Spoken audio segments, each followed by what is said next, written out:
So interpreters, if you are still here, I hope you are. So we will.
Hello everybody, my name is Signe Nīgale. I'm the Head of Communication and International Relations of Rail Baltica joint venture, RB Rail, and I'm very happy to open today's Rail Baltic seminar, which will be dedicated to updating on the global project progress in 2024, as well as inform on the engagement opportunities for both our existing and future suppliers. So before we start, I just want to explain a bit today's program. So it will be a 4 hours long session with our key experts, both coming from the joint venture RB Rail, but also national implementing bodies. We do have quite a coherent and also, but at the same time, quite diverse program. We want to focus on different opportunities through procurement, as well as where the project is going, national country specifics, as well as sustainability, which is, of course, key area as well for Rail Baltica global project. And I would like to remind that we do expect that those who have registered, which is more than 300 people, and thank you for your interest, but also those who are newcomers and just joining in are very welcome to be active. This is about asking questions, and one of the ways how to ask questions is through slido.com. Internet platform, where please you can type it in on Google and use hashtag Rail Baltica, and this is where you can ask questions and they will be answered. Those questions that will not be that we will not be able to answer, we'll make sure are published on a website and follow up. But now I think without further ado, I would really like to go on and introduce the first speaker. I'm very happy to introduce Kristiine Malnača, Head of Strategy and Economics Department at RB Rail, who will cover global project progress in 2024. Please be active, please ask questions. Kristiine, the floor is yours. Thank you, Signe. Good afternoon, everyone participating in our webinar. And to start our webinar, I would like to introduce an update on general progress. Where do we stand currently with Rail Baltica project? Just to remind you that Rail Baltica is a greenfield rail infrastructure project which we design as a modern high-speed railway line across the 3 Baltic countries to connect into European single railway network. Rail Baltica is already part of Trans-European transport network, which makes it a significant link, significant connector with the rest of the European transport network. it is already designed according to European standard, so it will be in a different gauge as opposed to the one that we are used today. The aim is to have operational and functional railway link already by 2030.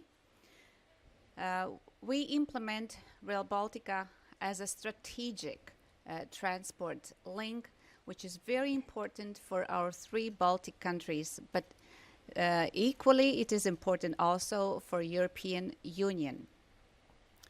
We want to be integrated into European network, and Rail Baltica will help us to achieve that goal. Also, in today's very tense geopolitical situation, Rail Baltica will help to strengthen our safety and security in the region. We have forecasted how many passengers Rail Baltica would attract and how many tons of cargo would be transported on new Rail Baltica link. And our forecast analysis shows that 33 million passengers we could see on Rail Baltica using the new infrastructure network when it will be fully built. Also, in terms of cargo, we see that we might expect around 14 million tons being transported annually on newly built transport link. So by these numbers, we see how significant and important this new connection will be. Reminding about the scope, what we mean by Rail Baltica infrastructure, and what types of railway services the new Rail Baltica line will offer. We built it as a high-speed railway, which currently does not exist in our countries. That means we will be able to transport our passengers with speeds above 200 kilometers per hour and more. Also, in order to utilize this new infrastructure, we would like to introduce also regional services. Regional services within one country, Estonia, Latvia, Lithuania, and also cross-border regional services, where we see is also demand and such services are expected from our passengers. In addition to that, as I mentioned already, Rail Baltica would be utilized also for cargo transportation. Currently, there is only road transport that we can use today for transporting cargo from north to south. But with Rail Baltica, we will be able to shift heavy-duty vehicles from road and shift those cargoes to Rail Baltica. So, in addition to the mainline construction, we are also developing new international passenger stations. We are developing regional passenger stations. We are constructing a significant number of different types of structures, including even tunnels, overpasses, bridges, viaducts, aqueducts. So a lot of structures that are necessary to be built in place.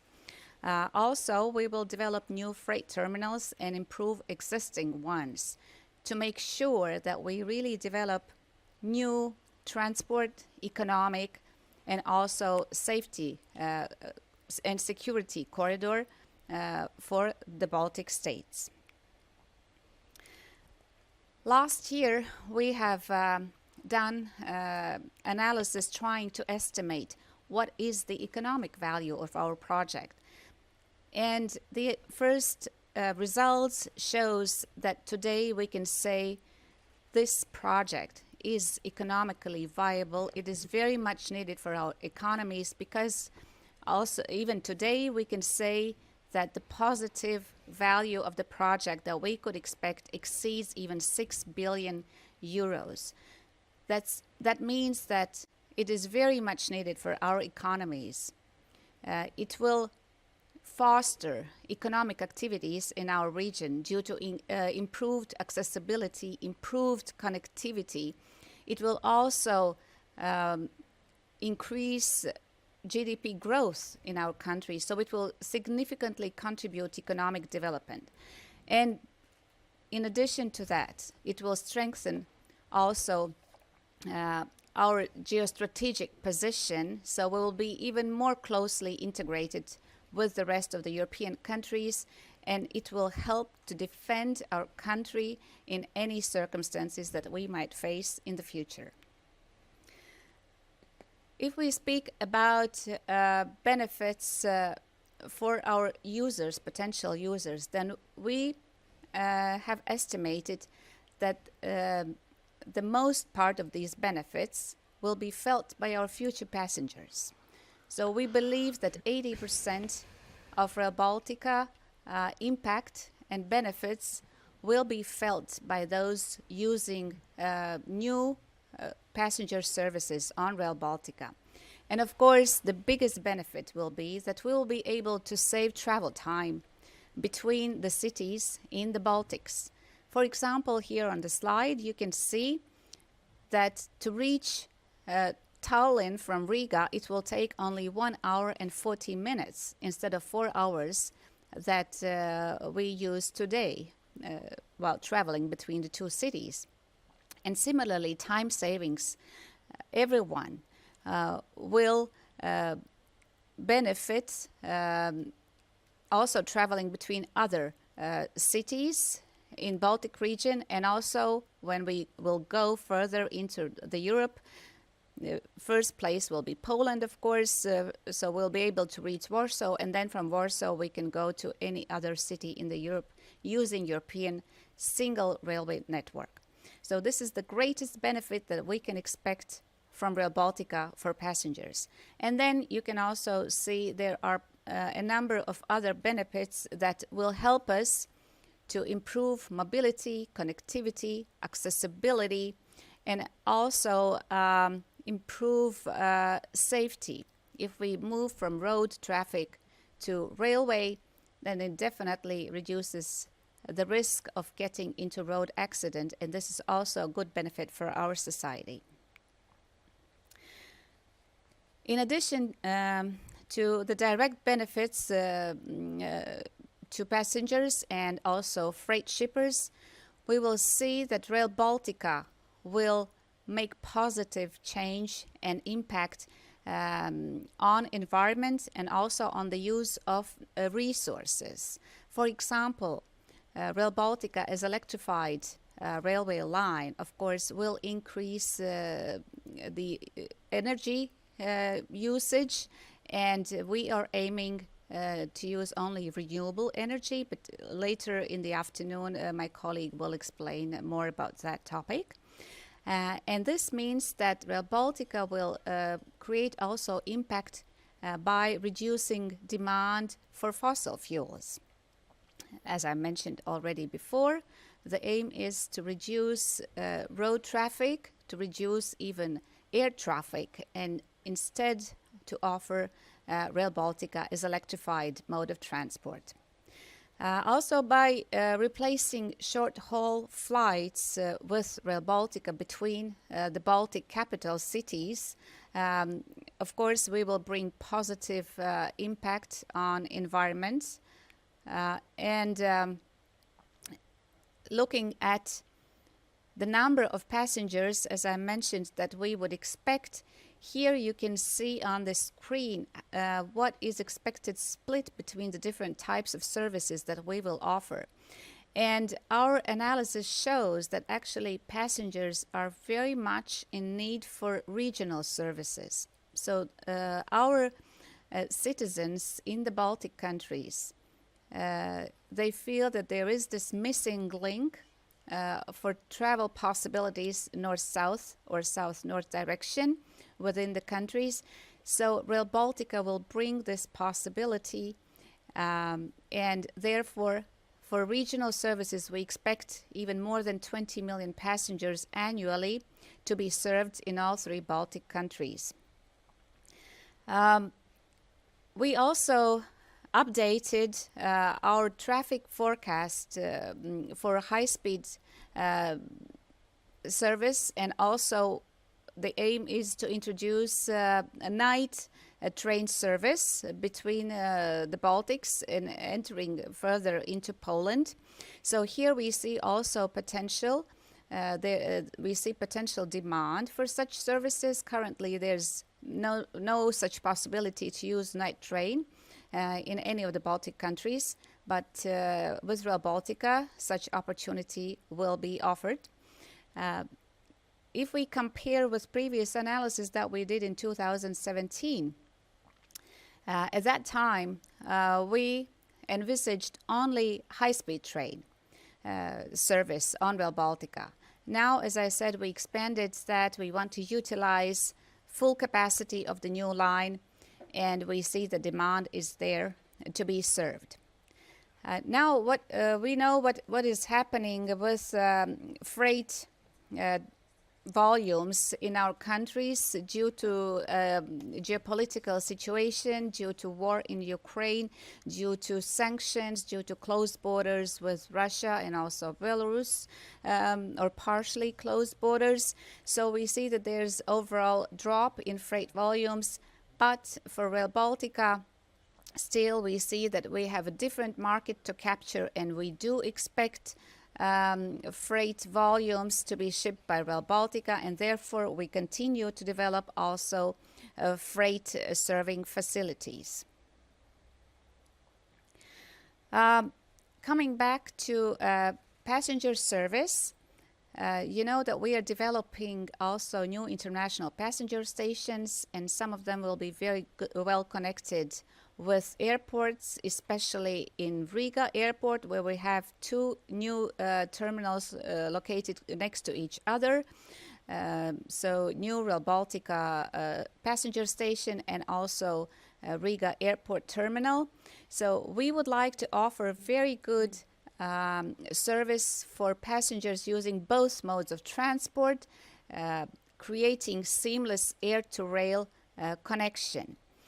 And the idea of that new service is that any passenger willing to reach airport with the train would be able to check in its luggage already at the railway station, and then on board the train, exit at the airport station, and not to worry about its luggage anymore. So this is the service that we are developing, and hopefully everyone as a passenger will experience that in the near future. And why it is necessary actually to integrate all transport modes to make seamless journeys for any traveler. This again can reduce overall our travel times. These are the new forms of mobility with single ticket for all modes of transport, for single luggage transportation. So to make it more and more comfortable for our users, future passengers. Also, Rail Baltica will help other modes of transport, because there are some modes that are more fit for longer trips and some modes for shorter. Some modes are more expensive, some modes are more cheaper, and if we combine and make very efficient combination of integrated transportation, then we all can benefit from it. So where do we stand today with Rail Baltica development? I would say that this year, 2024, is big turning point. We have reached another milestone in our project development. We are about to finalize design phase and to enter fully into construction. In each of the countries, the construction works are already ongoing, maybe on a smaller scale, yet, but this will be year when we open fully mainline construction in each country. The target is this year to start construction in more than 100 kilometers across all three Baltic countries. Also, in addition, we are doing consolidated materials procurements. That means that this way, using this consolidated material procurement approach, we will be able to provide to our contractors the same quality material on a timely manner. And procurements, as I mentioned, is already ongoing and to be finalized, some of them soon. Also, we are in the procurement process for our subsystems, so electrification and also control, command and signaling subsystems.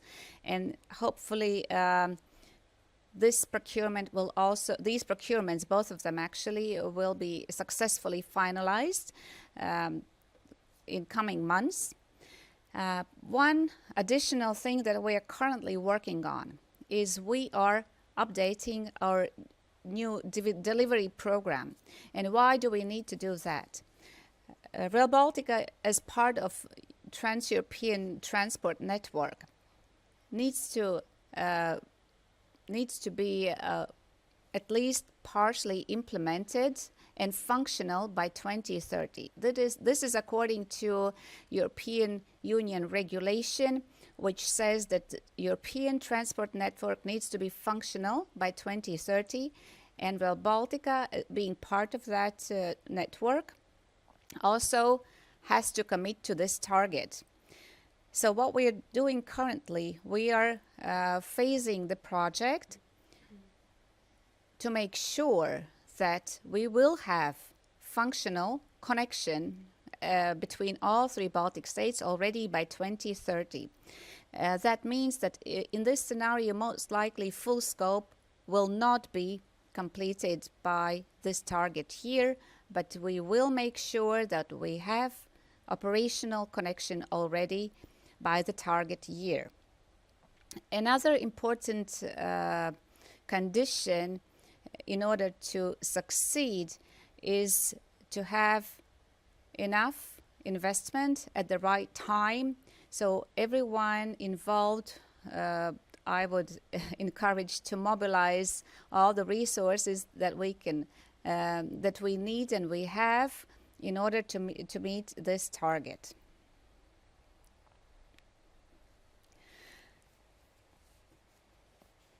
And in conclusion, I would like to say that, of course, one of the issues that we are also currently working with is we will diversify financing sources for Rail Baltica project.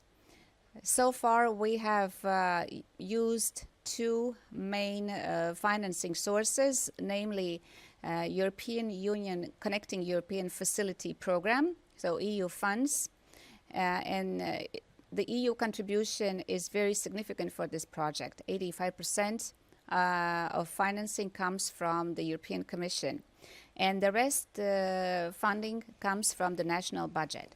But already today we see that in order to meet this target of 2030, we need to increase capacity, increase construction capacity, increase financial resources, increase also human resources. So we need to increase capacity of all resources we have in order to reach this target.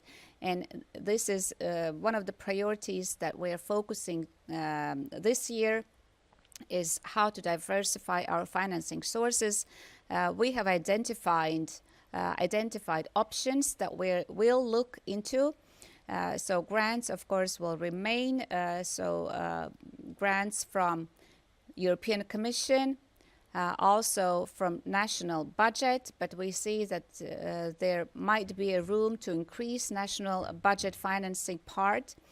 Also, we would like to attract private sector to help us to deliver this very important, significant mega project in the Baltics.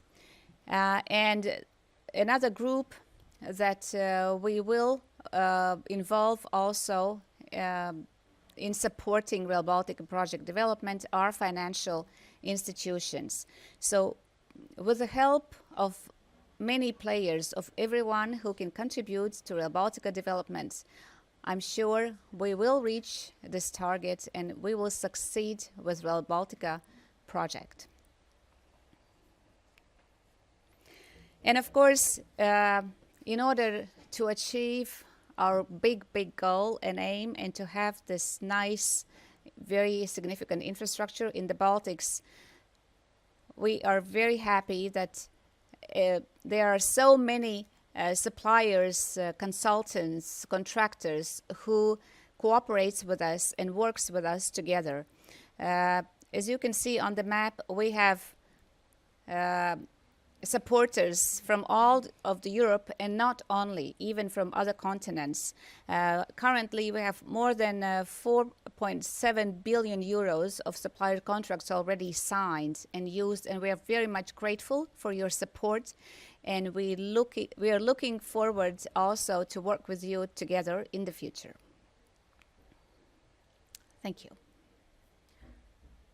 Thank you very much, Christina. And before we move on to questions and answers session, and because we do have a little time scheduled for that as well, I just wanted to remind that first of all, thanks to those who are already watching. We know that more than 400 people have registered, so thank you for that interest. Spread the voice. Broadcasting can be viewed on Rail Baltica Global Project channels, both website and social media. And please be active in asking questions in Slido platform. So how you can open the platform is that you don't have to download anything. You type slido.com, #Rail Baltica, and ask the question you are interested in. And speaking about questions, Christina, we do have questions in Slido. So one of actually quite a popular one is the question related to deadlines and how realistic it is to achieve what we have promised and build fully functional cross-border railway by 2030. Well, I should say that we are an ambitious project and we have set ourselves these ambitious targets. But so far, looking what has been achieved in relatively short time, I would say that it is doable, but there are several conditions to be met and maintained, in fact. So, first of all, very good collaboration and cooperation. We have a number of entities involved in project implementation, as I mentioned, 3 countries, so 3 national implementing organizations, 3 governments, 3 ministries responsible for Rail Baltica project, and also the joint venture as the coordinator of the project, and then all our suppliers, all our contractors, or all our consultants. If we all join these forces together and we have this one target to reach, then we will definitely succeed. In 2030, it seems not so far away, but we are, I would say, already in a midways. So we are concluding design, and as soon as we start construction, we can definitely reach the target. Thank you. And I can just say from my side that, and we know what's ahead in the program, and our national implementing bodies will be definitely covering more on the project status within a country and how far we are with the construction. The question that you raised almost, but still I suspect that there will be more questions related to that. So private investments in the project, so are there any at this point? And if there are not, then what are the preconditions or steps to take to actually reach to the project? So far, I should say that in Baltic region, it has not been a practice before to engage private investments in railway sector, particularly for infrastructure development. But we have already started discussions with private sector, and we see that there is an interest, and we are really looking forward. We believe that Rail Baltica is needed not only for public purposes, for public entities, but there are really good opportunities for businesses to engage, to help us develop together passenger stations, new terminals, freight terminals, but also maybe new connection links. So yes, the interest is there, and we are really looking forward to work more closely to engage with the sector in the very near future. Thank you. And then what should we do, or what the interested parties should do to get in touch with the project? Please Where should they contact start? us. Please contact us. Okay. So we are very open and very welcome, really, to meet anyone who is interested. Yes, I think one or two remaining questions. So you referred, and this is coming from the public, you referred to the necessity of clarity in the operational model to encourage private participation. Is there any timeline on this point? I would say that no particular deadline to meet, but this is the right time to create such a model and to discuss this model and discuss the future possibilities. Yes, I would say this year, 2024, is the right time to approach us. Thank you. And last remaining, I will probably open doors for further discussion. So what are the biggest benefits from moving transport from roads to rail? And I think you can split the answer in two parts because there will be another panel covering exactly this topic. Yes, another panel that will cover this topic will be on sustainability, also looking into environmental benefits. So that's one thing. Another thing that we will release roads, and there will be more room for example, for car travelers or those travelers for whom Rail Baltica is not of interest, for example, for short distance trips. So we will release road capacity. We will offer alternative transportation mode, and it's good to have a choice. If you have a choice, you can always pick whatever fits best for your travel purpose, for your travel time, for your travel cost, etc. So we all have some criteria that we use to estimate our utility, so to say, when we make our choices. So Rail Baltica will be another alternative, and apart from environmental benefits. So I'm sure everyone from us will find its own utility. Thank you, Kristiine. So we are wrapping up this session. Thank you so much for joining. And now I will be introducing the next speaker. You will be hearing more from Kristiine Malnec, Head of Strategy and Economics Department at RB Rail, as she will be moderating a session on sustainability in a couple of hours. But before then, I would like to ask on stage Kristian Piirsalu, who is Director of Contracting Strategy at Rail Baltica joint venture RB Rail. We know that market conditions have changed, and many external factors have influenced that COVID and war situation in Ukraine, and of course that also reflects actions that we take in Rail Baltic Project. So without further ado, I would like to give floor to Kristian to talk about update on the cooperation formats with the market and how we are actually getting prepared for large-scale construction. And we heard that this year it's more than 150 kilometers of the main line under construction. So, Kristian, the floor is yours. Well, thank you for the introduction. Welcome, ladies and gentlemen. Good afternoon. It's a pleasure once again to be here with you through this online medium from Riga, live from Riga. I will tell you a little bit about how to cooperate with the market, how we have been cooperating with the market, and especially what we've done within the last year. On a mega project, it is really significant to have this learning curve, noting especially the high value of the project, the high cost, and the timeline as well. And this is something that we have been looking into a lot over the past 12 and more months.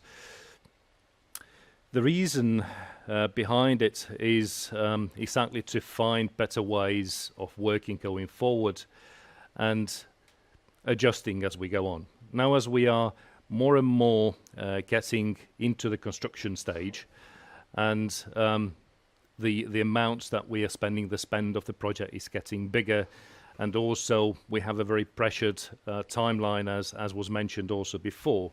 So it is really significant to ensure that the approaches that we take going forward take into account the lessons that we've learned from the past, take into account what the market can do for us, what are the possibilities out there, and also what are the project requirements. Because also as we have gone through the design change on some of the route sections, and through the entire design phase, we have been making the requirements more precise as well, and as such it is important to adjust the entire approach.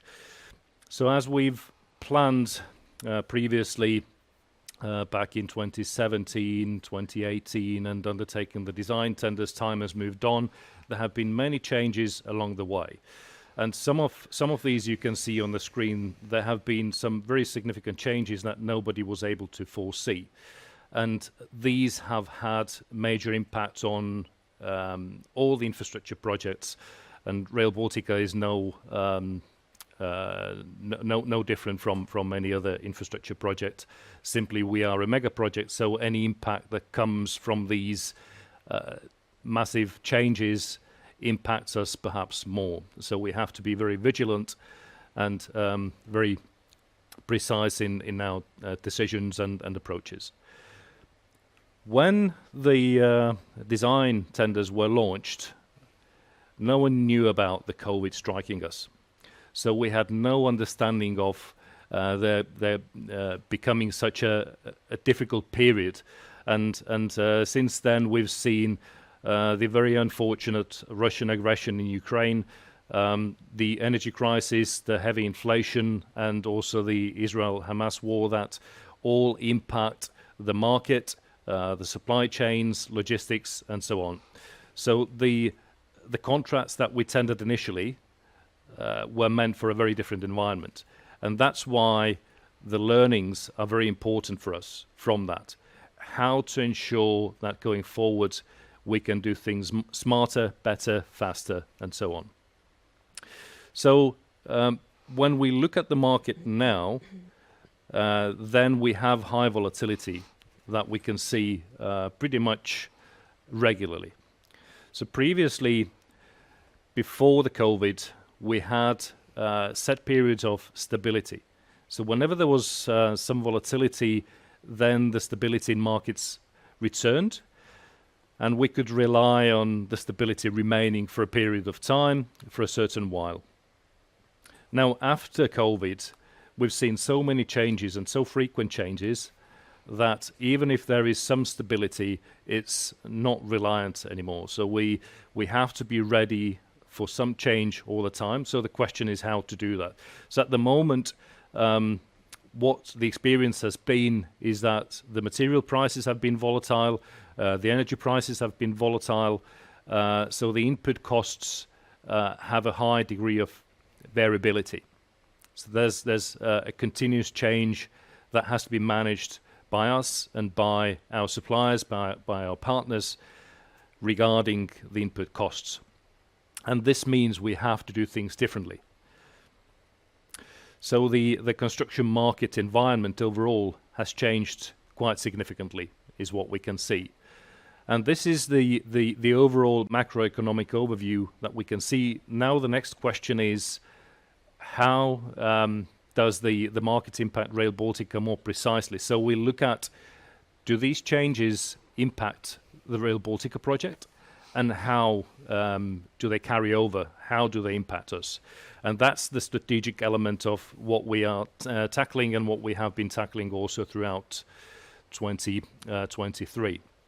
So there have been many discussions with main local suppliers, key players on the market, as well as international, so within the 3 Baltic countries and the wider market throughout Europe and beyond. And we have gained some really significant information from there, so thank you to everybody that has participated and has been able to provide us with this key information. So some of the things that we have learned and which we are also translating into real actions and real mechanisms in our contracts and in our working practices regarding packaging of contracts, of course. So all these changes that have happened on the market have also had a change to the financial management and packaging that can be obtained, or the capabilities that can be geared towards that by the suppliers in the wider market. So the question to us is, what is reasonable, so that we can make sure that there is competition, and secondly, we can make sure that the package is not too small, too big, so that they are manageable to us. Secondly, price indexation, something that was not really a commonplace aspect before all these big changes, especially before COVID and the logistics troubles that have come since. Then also closer cooperation. All these changes and the ever-changing market necessitates closer cooperation, because there are bigger risks that have to be managed in cooperation. And also technical requirements. When we are changing our approach, if we are changing the way that we are contracting, let's say the pricing models are different, for instance, then that also means that we have to think how we specify our contracts. What is the method of specification?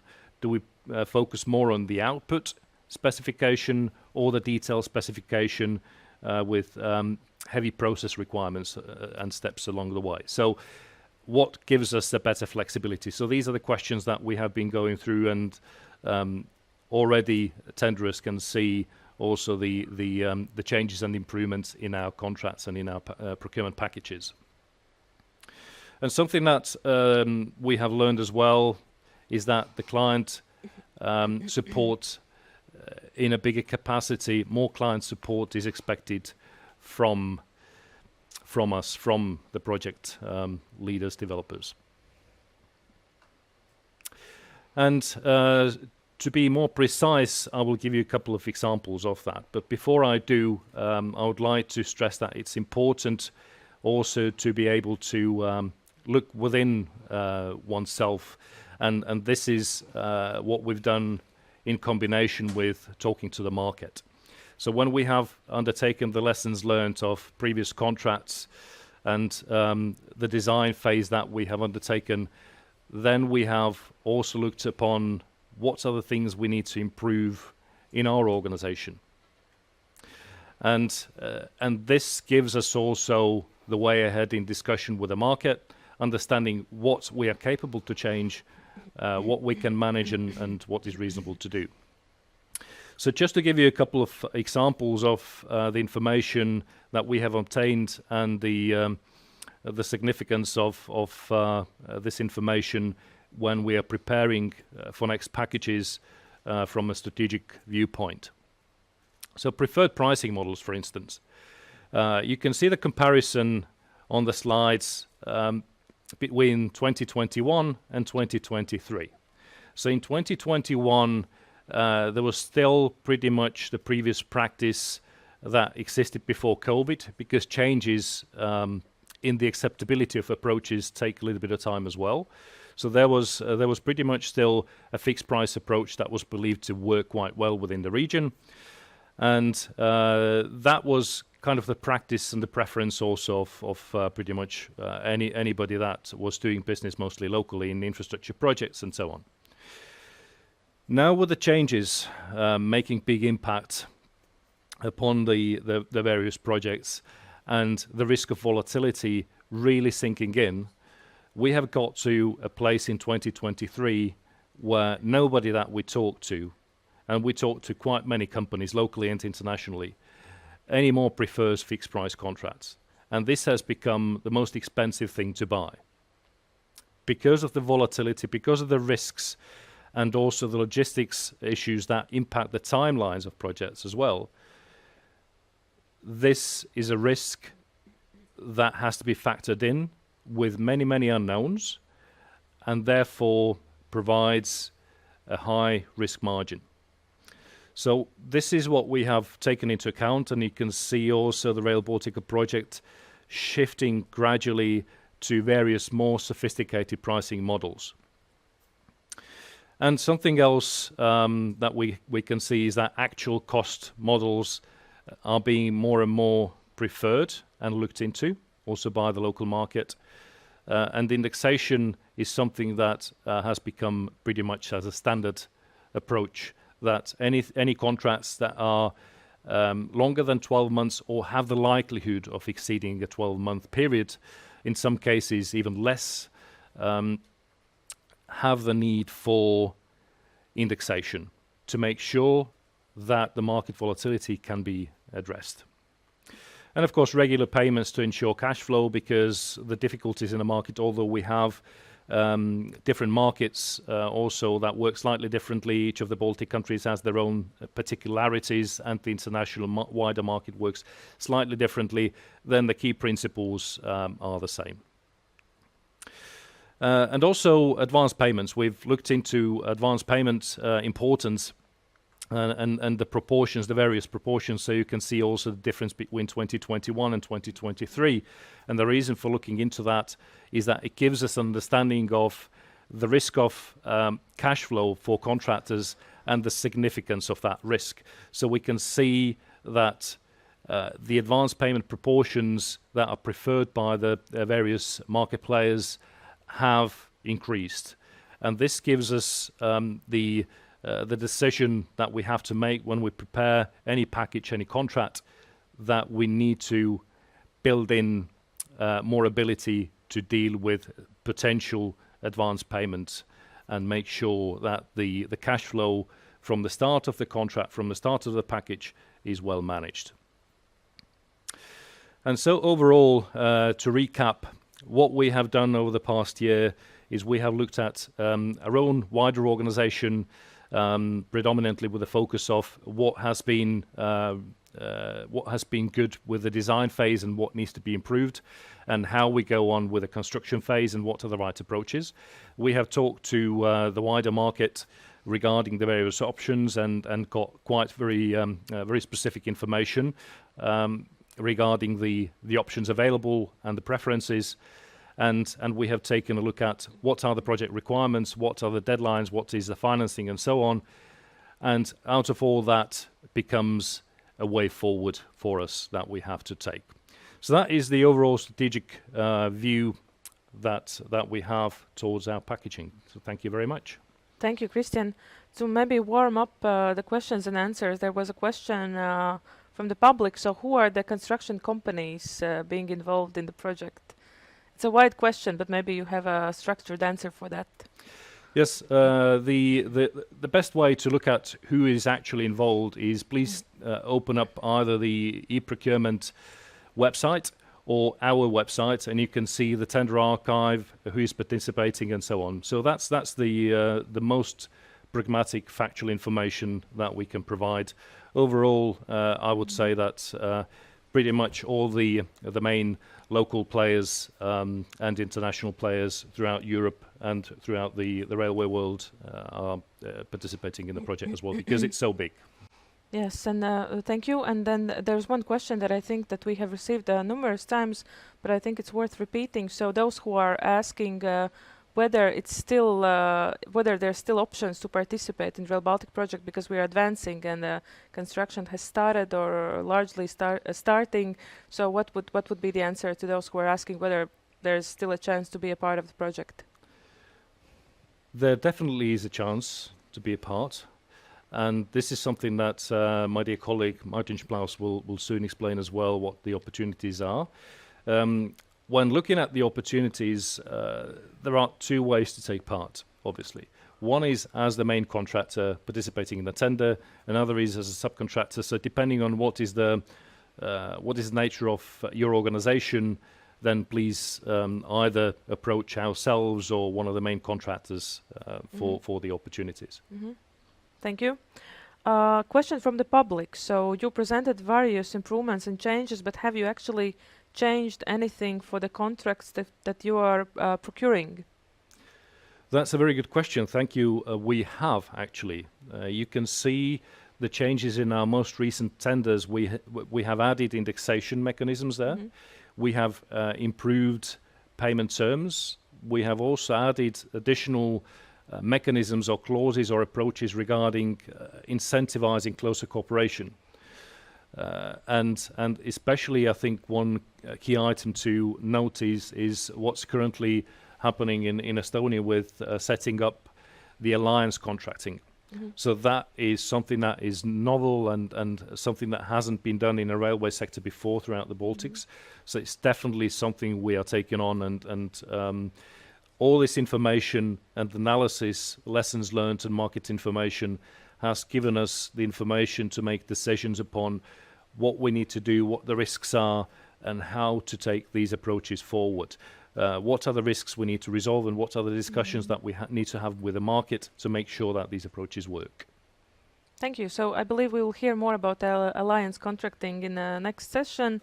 Thank you. I will be saying thank you to Christian. So if any more questions, I'm repeating myself, but please use Slido, ask questions also regarding this topic. They will be answered, if not during these sessions, then after published on the website. So yes, we'll be introducing next segment. Now we are getting more practical and already focusing on engagement opportunities through procurement.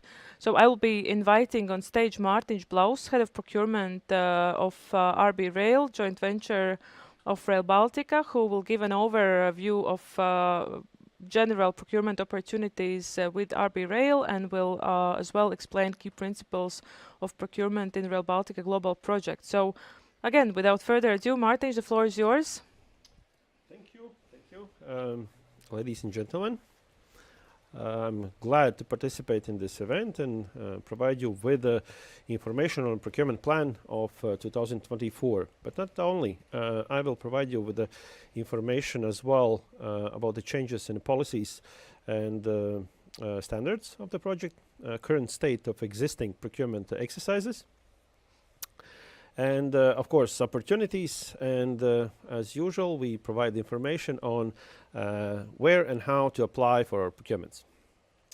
So then I will begin with one of the activities that we did recently, beginning of this year, and it was a review of the existing procurement standards and guidelines. The document which is overarching policy sort of type of document, which are same time guidelines, and includes minimum set of requirements which project follows when apply procurement procedures.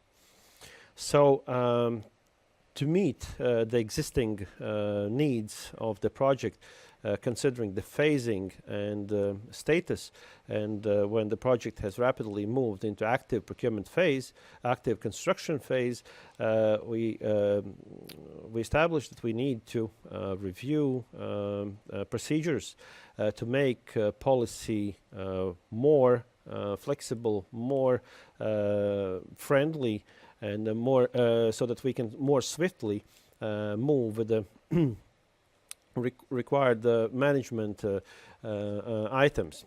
So we mainly did introduce two main changes. One of the changes is related with administration, and the other is related to the minimum set of requirements, because not only requirements of the project has to be mirrored in the policies and standards, but as well the market situation. Since the market situation has changed, therefore minimum set of requirements has been as well altered and reduced where it was deemed necessary. And as well, in parallel, of course, we have prepared for next future changes, considering the rapid construction procurement activities. Therefore, we have established as well the platform where such changes in this overarching global project common procurement standards and guidelines documents can be introduced and applied. Then moving further with the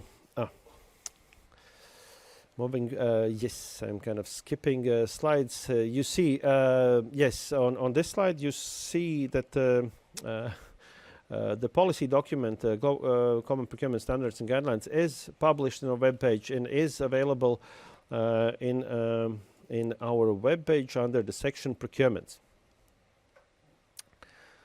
So moving further with the ongoing activities. So before this presentation, we have received, of course, a couple of questions which are very obvious that the market is interested in the main activities of the procurement currently, which are where the joint venture RB Rail is in charge of. So and these are consolidated materials. So these procurements are very lengthy. They have been begun a couple of already years ago with the initial activities related to these supply contracts, and the interest from the market was where we stand currently. So very briefly, I will list through the items. So with the underground cable isolation materials, we are close to contract signing. The results were, as already announced, last year. So there are things technical contract-wise which we need to consider, since that was the first contract from the consolidated material supply agreement scope. So it kind of takes a little longer. So, but the next activities such as rails, sleepers, and turnouts and ballast are now in the final negotiation phases. So negotiations with the manufacturers, and soon to be completed this year. So all of the consolidated materials are planned to be contract signed more or later, but until end of this year. So as well, the main ongoing activities, one of the main ongoing activities still are design contracts, which we have one in Latvia and 3 items in Lithuania. And these to be as well finalized, concluded this year, and with the contract signed as well. So, of course, it's very important to mention that we have as well control, command, and signaling subsystem procurement currently with the status of second stage launched, and this one we believe we will manage to finalize and with the contract signed beginning of next year. Overall, the weight of existing procurement activities currently we have, it's approximately close to 3 billion euros. So quite extensive, quite challenging. Therefore, we can move to the next slides with the opportunities which we are open still, because these ones which were currently ongoing, these to be closed since the project moves from the stage of design and planning to the construction phase. And I need to introduce as well with that construction procurements, these are you will be here later on, because these procurements are in a responsibility of implementing bodies. So and that is as well evident in 2024 procurement plan, that for this year we have 39 openings for the opportunities for the market suppliers, and overall weight and the value of our procurement plan this year is approximately 10 million euros. So it's quite less, since the activities related to global project implementation, as they were split by the contracting scheme, are more or less moving to closure, and now we are stepping into phase where we are entering into activities which shall be more related to support measures of the construction works and global project needs. So we have 2 groups currently in procurement plan from those 39 items. The first one is the organizational procurement administration items, which are usually vital services for operations of the joint venture as regular, and then project activities, and very important vital implementation support measures, which are such as framework contracts for the legal services, expert services, different sort of expert services, and then as well transport economics feasibility studies. These are all related to the global project implementation. And as well as we listed in previous slides, that we are closing and signing contracts for the consolidated materials. Of course, we will need laboratories and testings of the materials which will be delivered at the site eventually. Okay, and let's now look into estimated timeline of the Rail Baltica procurement exercises. And as we see, so it's it is quite challenging looking from the perspective of the timeline at this current moment. We have already launched a couple of procurements in the Q1 of this year, but you will need to then open and check the RB Rail or Rail Baltica, webpage and check the status of those. But here on this slide, I have the possibilities and openings that you can familiarize yourself, and these will be announced shortly. And please do follow up. So out of these, I would underline and mention that we are coming close to finalization, coming close to finishing existing contract for expert services, which is vital procurement for implementation support activities. We will be launching this one, so companies which are in consultancy and engineering services and financial and different sort of related to railway technical and other matters, please stay tuned. As well, legal law firms, we will be launching this year as well legal framework for different legal services contract. And of course, coming closer to the end of the year, we will see openings of system integration services and transport modeling and transport trends procurement exercises. So, but all this information is now currently it's published. It's available in our webpage, and you can familiarize yourself with the procurement plan. As well, with the procurement plans of implementing bodies, the information should be at some point available now in the webpage, but follow up, there will be updates coming shortly as well.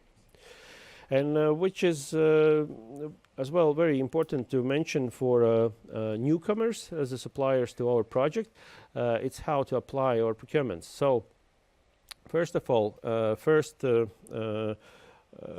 stop of information is Rail Baltica webpage, railbaltica.org, section procurements. There is a procurement plan available. There is as well guidance of how to apply to e-tender system. There is the document of common procedure standards and guidelines available. Please get familiar with the information there. Follow the guidance, and not less important is to note that you have to be registered because joint venture RB Rail uses the state provided system of e-tender.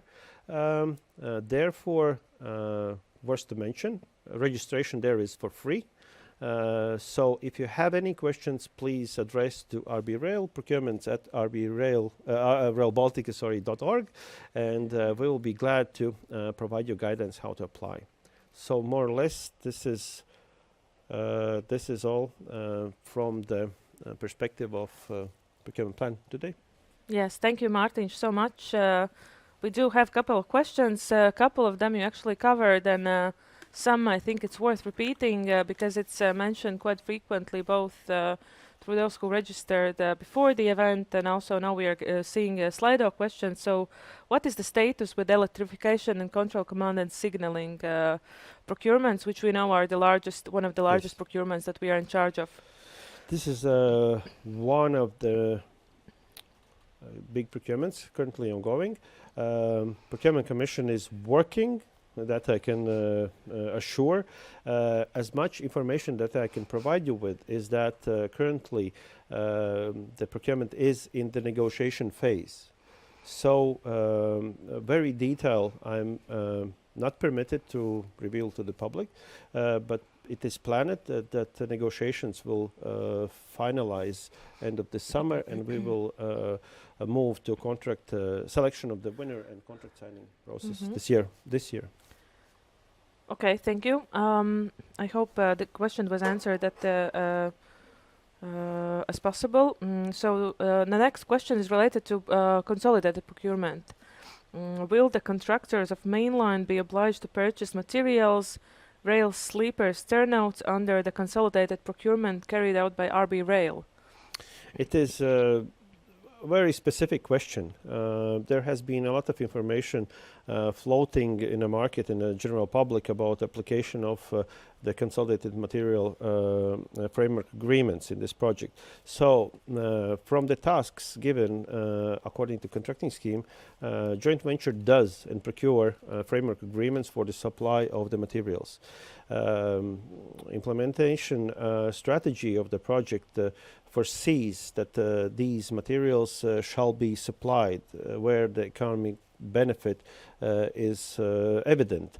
Therefore, it is a matter of each of the implementing organization and their agreement with the contractor, how they implement this sourcing of the consolidation of the superstructure construction materials. So it needs, I cannot provide like full strategical final decision at this event, but I would say to address with the implementation organization this question, since they're in charge of the construction contracts. Thank you. And then there's a question, we do receive it quite often. I believe there are other institutions who have to comment. So the question on how do we envisage the procurement of rolling stock? Yes, and this is as well very good questions coming from Slido, I believe. So procurement of rolling stock, it's nothing. It's no surprise that to obtain rolling stock in railway sector, it is lengthy process. Therefore, if we speak about operations around the year 2030, so it means that these procurement activities has to take place very soon, I would say. So the decisions and questions who will be legal entity of sourcing, this is another separate matter, most probably not so relevant. But for the market, I would say that you should expect activities related to sourcing of rolling stock, at least the market analysis and examining the possibilities and prices shall begin very soon. Thank you. And then there is a question. I think this is the last question for this session. Is it possible to give preliminary information about upcoming tenders that would help to prepare and search for partners? I believe this is not the procurement plan, but more insights on the scope of the tenders. Yes, at this point, well, if you think that on the scope, so first of all, we have procurement plan published. So this is initial point of information. So I believe then if there is an interest, there are several ways. One is that you apply to our newsletter list, right? So you will obtain information whenever procurement will be announced. So you will not miss it. Second thing is if you have interest in one or another procurement coming this year, so please contact us and ask your questions. So where we will be able, we'll provide with the preliminary scope. But another very important channel is that we do organize briefings for the procurement activities way before procurement is announced, where we are kind of preparing and finalizing technical specification, and we are as well addressing market to find out what we are looking at from the participation side, availability, capacity of the market, and what will be the structure of our supplier, either with the subcontractors or the companies can deliver full scope of the services by themselves. So these are questions that we are addressing in market consultations and market analysis. So if you have interest on any particular procurement, please contact us. We will definitely use your information to establish the strategy of putting in place such services or goods. Yes. Thank you. So I will be saying thank you once again, Martin Blaus, Head of Procurement at RB Rail. Martin, thank you for the session. We are closing up the global project updates and we'll be moving on to country-specific updates. So now I will enter the next session or the next block of this webinar that will be dedicated to national updates. You do know that we have 3 national implementing bodies, Rail Baltica in Estonia, Eiropas Dzelzceļa līnijas in Latvia, and LTG Infra in Lithuania. So I'm very happy actually to give a virtual floor to Vaiko Egert, Head of Operations at Rail Baltic Estonia. Vaiko, are you there? Yes, I see you. Yes, the floor is yours. Thank you. Hello to everyone who's participating and listening from my side, and happy Europe Day.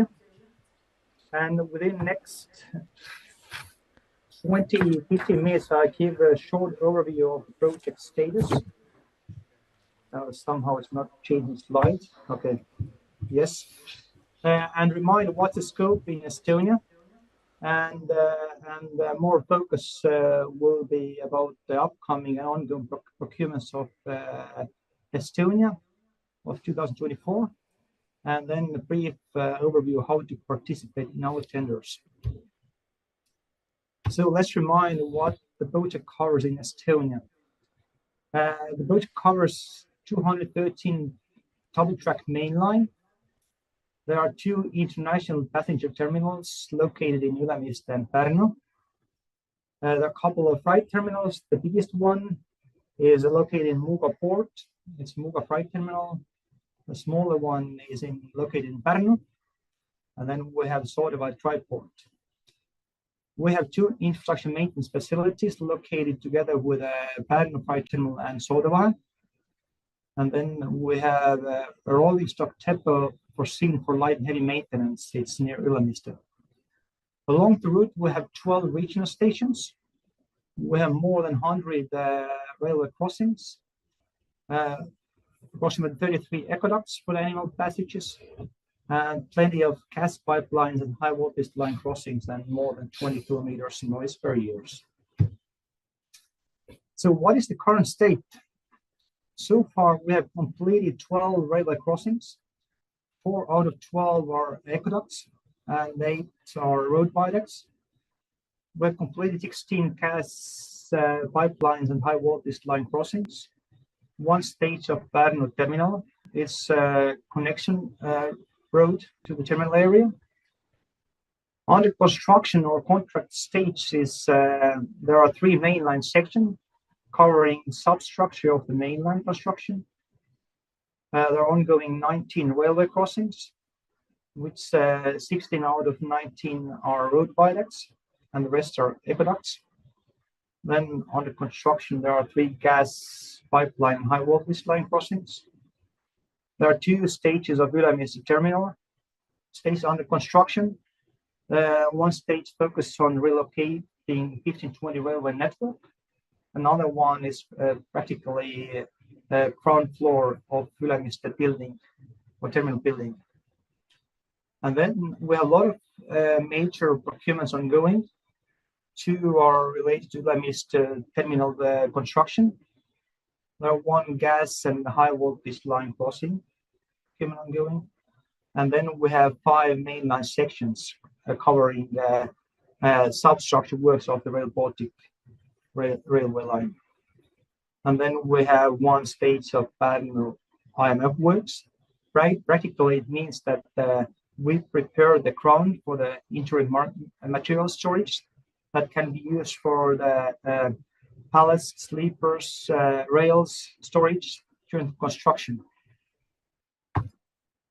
There's a video prepared. Hopefully, you can see it in the drums. just to prove that the construction activity is ongoing, and we have entered to the construction phase. This is an overview of the Ülemiste terminal construction. So Ülemiste is kind of landmark station, and it's practically next to the airport. And it's 4 or 5 kilometers from the city center. It's like transport hub. You can see a lot of digging and embankment works ongoing, and practically making space for the Rail Baltic lines. So, and now let's touch the main line. I think the most interesting part.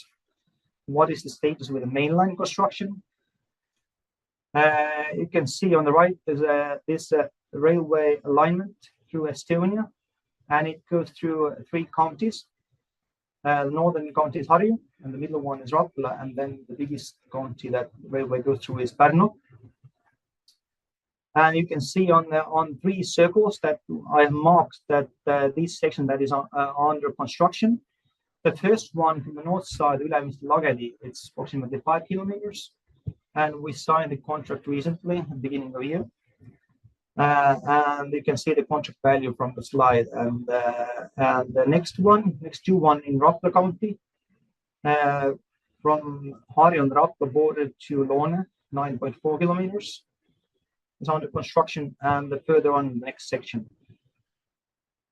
So the contract values varies from 34 million to nearly 60 million. And these are mainly substructure works, so they don't include any superstructure, no pallets, no sleepers, no rail works. So regarding announced procurements, starting from Harju County from the north, the first section, more than 7 kilometers from Soodeva to Kangro. Deadline for the submission of tenders, it's end of May. Estimated value is more than 87 million. And you can find more information about the tender and all the documents on this Estonian procurement registry. And there's a direct link. If these slides will be shared, you can access through these links, or you can find it easily by this reference number if you're on this website. Then next section is Kangro-Saku, approximately 10 kilometers. Deadline of the submission of tenders is beginning of June, and the estimated value is over 74 million. And the third circle here is from Saku to Harju County and Rapla border, more than 9 kilometers. And the deadline for submission is 20th of May. And the estimated value is more than 58 million. Just let you know that these the deadlines, most probably we will extend it and we will change it in near week or weeks. Most probably there will be some, like they will move to the June or July. But please keep eye on this registry. All this information will appear on.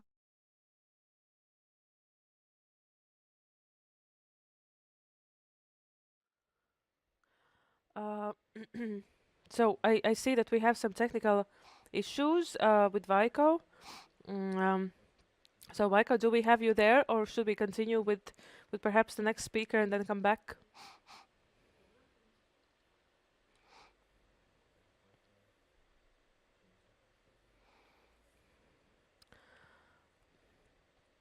Okay, I understand that we are moving on with the next speaker, and then we'll welcome Vaiko to conclude with the presentation. Do we have Eiropas Dzelzceļa?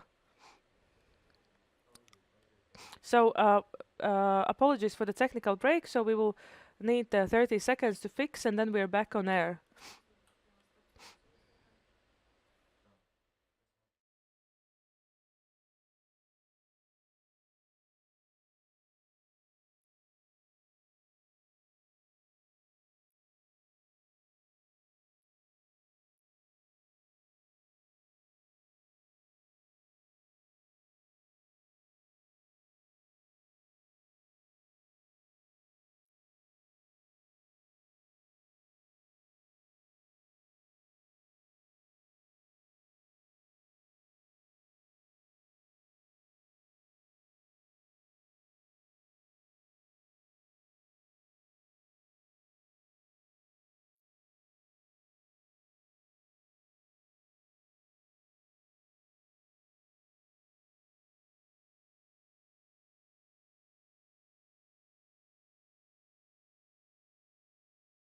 substructure and superstructure works for this section. And the bigger one from Tallinn to Pärnu, most probably it will the superstructure works. And why we have decided to use alliance procurement model. So based on the Finnish experience, it should bring us the flexibility what we need, faster decision-making process, because it will be the joint team where a client, contractor parties, like designers, engineers, constructors, will form the one joint team. There will be one joint goal, no blame culture, and throughout this way, there will be kind of focus on the results, and we hope that it will help to accelerate the development of the project. It helps to keep costs under control. It should foster innovation to find the best optimum solutions for certain parts. And since a kind of it's open book or open shared cost principle, it should help to improve transparency and trust and so on. So we have high hopes on this alliance procurement model, and we hope that it will accelerate because it will enable us to achieve the maturity faster. Wherever the prerequisite for the construction achieved, we can start construction for this section, and throughout this flexibility, I think, yeah, we can stay within the budget, within the schedule. What are the closest steps regarding this alliance model? Since it's very new to Estonia, it's very new to us, we have engaged the consultant. We recently signed a consultant agreement. There's a joint team teamed up with Estonian company, Brainty, and Finnish company, Visio. So currently, 10 document preparation is in process. We have started actually a market engagement and consultations. There's a kind of announcement in our procurement registry where you can find more information. But the next closest step is that we invite all the interested parties to our information event that will be held 15th of May in our office. You can see the address here. It will be held on 11th floor, but also you can join by Teams. After this, there's a possibilities to have a bilateral market consultation with us. They may be held between May and June or further on. We'll see how it goes. But yeah, more detailed information about the consultations, what will be shared, what kind of information, further steps you can find on this procurement registry or this procurement webpage, and you can have a direct link from here. We expect to announce this alliance procurement by the end of the third quarter or beginning of fourth quarter this year. Hope to sign the contract next year by June, and hopefully the construction starts in spring 2026. This is a general overview of the timeline in Estonia. What will be not part of the alliance procurement, CCS and ENA, is part of separate contract, and it will be managed by RB Rail. And what Estonian construction procurement and works include, they also include design works. All the construction works includes design works because it's common in Estonia that detailed technical design will be done by constructor. And what else? Some other procurements related to point type objects. There's a procurement ongoing regarding construction of North Side Street of Ülemiste passenger terminal, and it focuses of road construction, tramway relocation, utility relocation works. And deadline for the submission of tenders is end of May, 27th of May, and the estimated value is 22 million. And then we are preparing Ülemiste terminal building construction procurement, and we expect to launch this procurement end of summer, most probably in August. And the estimate value is around 45 million. And soon, probably we come out with a design tender for the mainline section from Soodeva to Muuga, just the map here. You can see how it's nearly 2 kilometers. And the estimated value it's more than 2 million. And how to participate in our tenders? All our procurements are announced in the Estonian procurement registry, and procurements above the international thresholds are also published in TED on this European procurement webpage. All the detailed information can be found there, but informative information about the procurement plans, and what might qualification criteria and so on. You can find a lot of information on our web page and on RB Rail web page. Here's our links also, link to this slide. For international partners or participants who are not involved in our procurements, please take time to get familiar with the system. Those are guidelines in English and how to submit all the documents. Just take time. What's important to know is that please be very careful regarding requirements.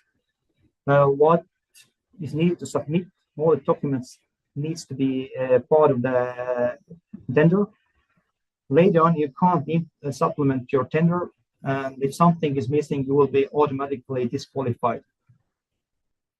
And what else is that all the procurement related questions or information should be asked and shared via this procurement registry, and we will provide answers within 3 days. Just give you the glimpse what might be the requirements. There will be requirements for the legal standings, financial standings, technical professional ability, for quality and environmental standards, and more specific what might be. You can read it here. Some previous experience for the key personnel for the company and so on. This can be found, this common procurement standard that actually you can see, you can find out on the RBRA webpage. I think this is all from my side. Rush through. Any questions? Thank you, Vaiko, so much for a very insightful presentation. I will And stop sharing. many questions were asked, but I believe that you actually answer most of them. There were questions asked about alliance contracting, questions about what is the progress with international passenger stations. I can't hear you somehow. Do you hear me now?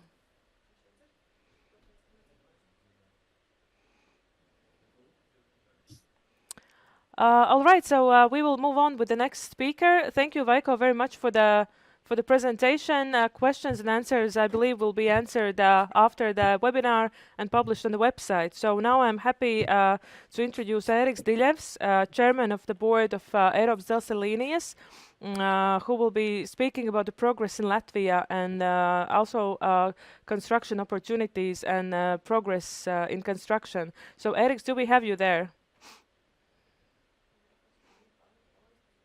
Sorry, I cannot hear somehow.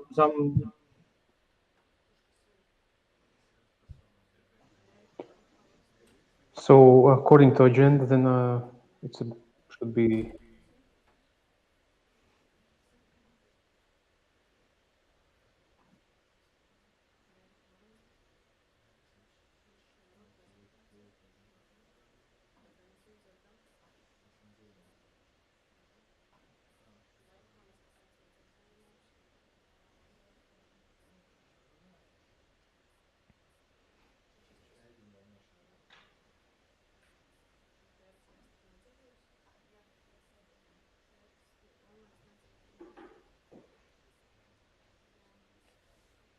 Ko man darīt?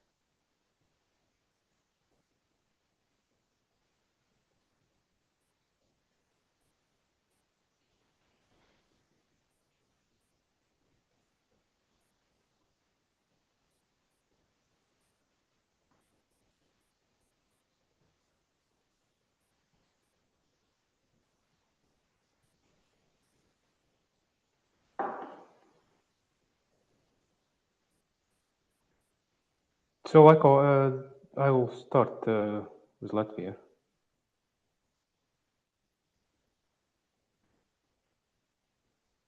Yes, Eriks, thank you very much for joining. So I believe that you're hearing us now. The floor is yours. Yeah. So, do you see my screen? Yes. All right. Yeah, thank you Eric, for please move on with the full screen official presentation. for the project, and also thanks to Central Coordinator RB Rail for this opportunity. My name is Eiropas Dzelzceļa.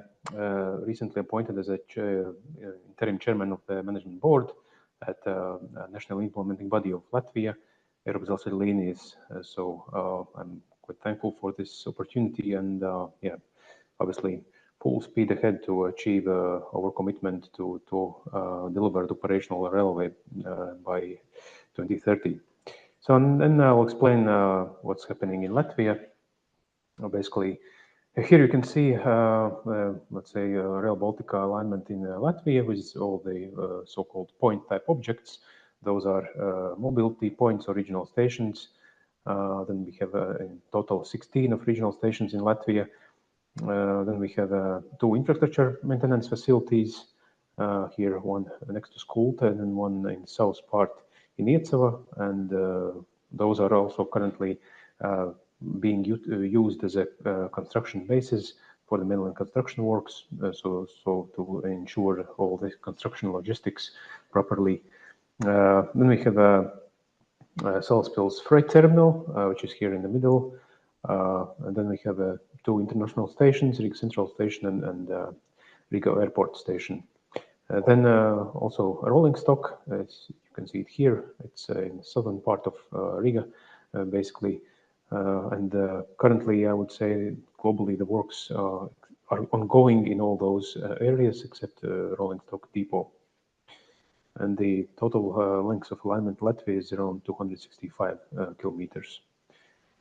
Then about the project in Latvia, project progress in Latvia itself.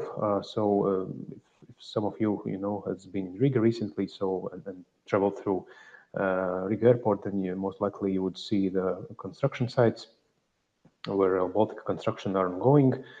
So major construction works are ongoing in Riga Central Station as well as in Riga Airport Terminal.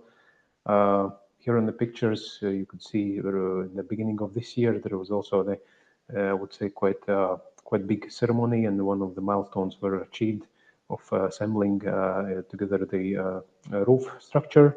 I mean, this is a southern part of station. The works will be continued also to the northern part of the station itself, and the whole roof will be completed. In Riga Airport, mostly are ongoing foundation works. Now we started foundation already.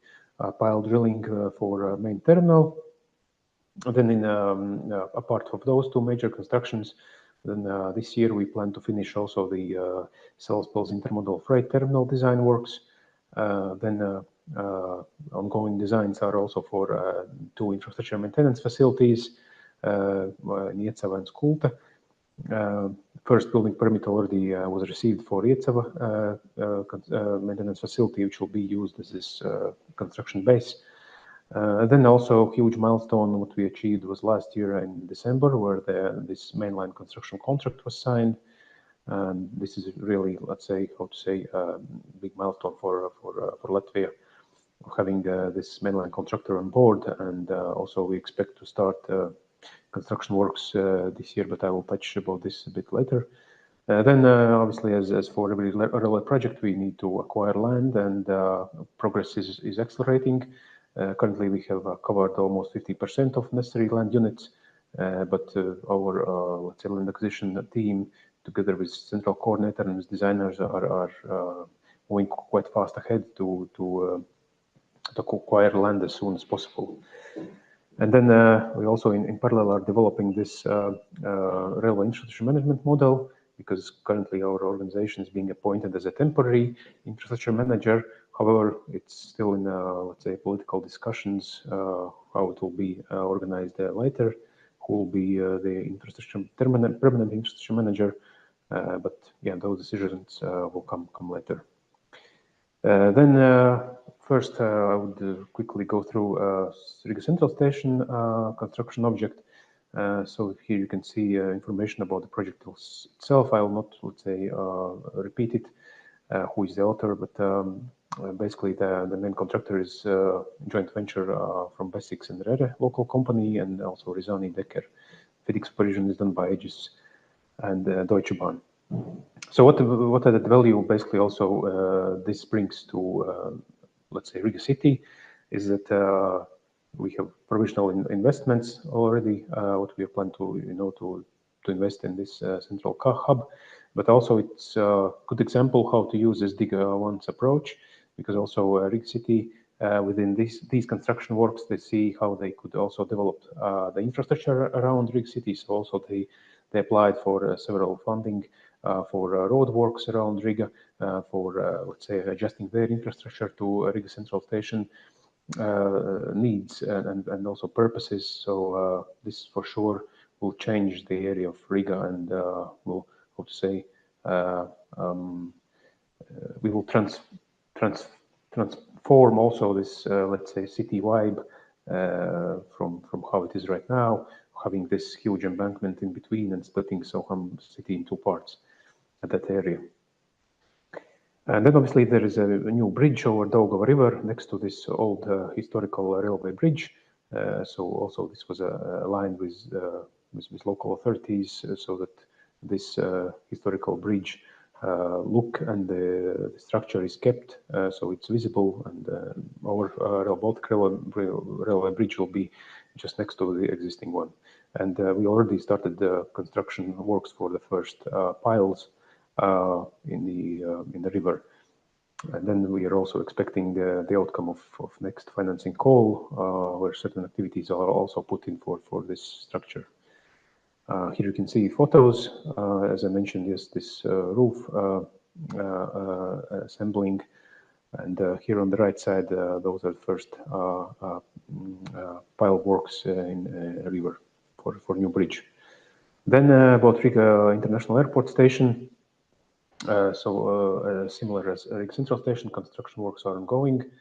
Those are done by Austrian and Latvian joint venture, BSL Infra, and design was done by ProSiv, and also author supervision is done by same consultant, ProSiv Syntagma and Vector T. And then supervision is done by Prointec and Forma2 from Latvia.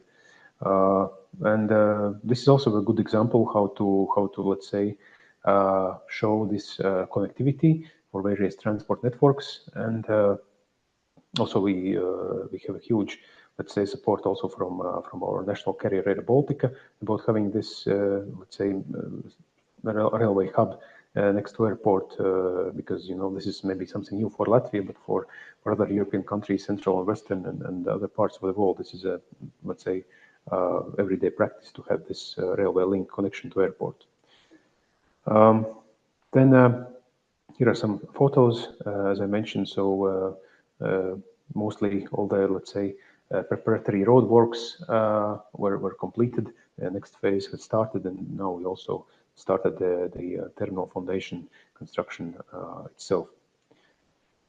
Then about mainline. So as I mentioned, last year in December we signed a mainline contract. Also big thanks to all our national implementing body team and colleagues who did quite huge work on this. So the scope of this contract is 220 kilometers, basically including almost all alignment. The scope which is not in this mainline contract is this part through Riga city border specifically, and we plan to start already construction works summer this year, And mainline contractor basically consists of three major companies. Those are Eiffage from France, Budimex from Poland, and Rizani Decker from Italy. And then also in the same time, we have signed a contract with Fidik Engineer, who will do the major supervision for the mainline construction, and those are basically a Italfer company.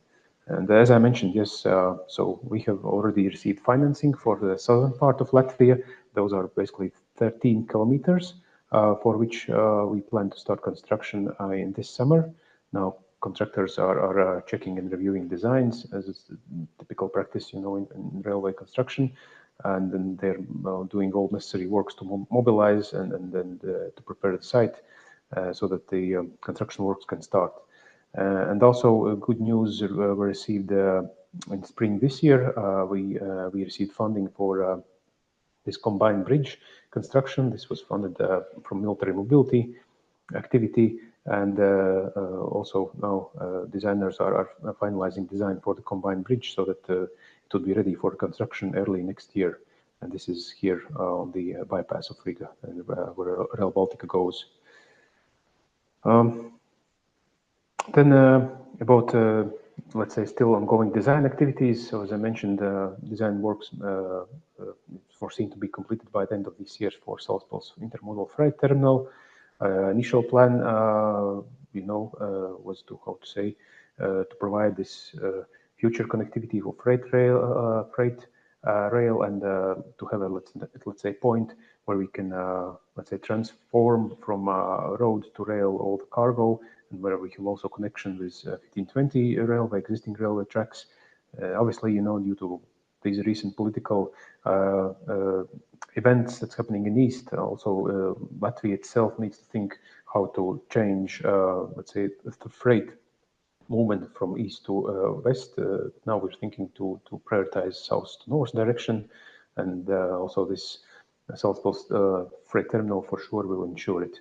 And also, it's not a small one, I would say, because it was foreseen also, and it's being designed to provide this full train lengths. So it's up to almost 1 kilometer, and this is also according to the Rail Baltic design guidelines.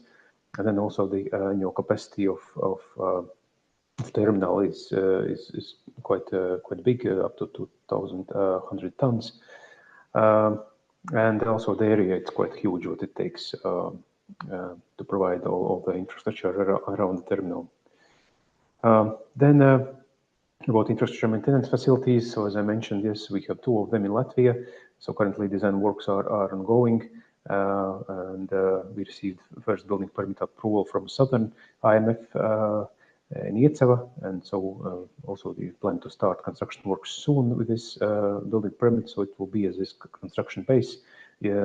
So this is already ongoing, and then school time designs are also ongoing.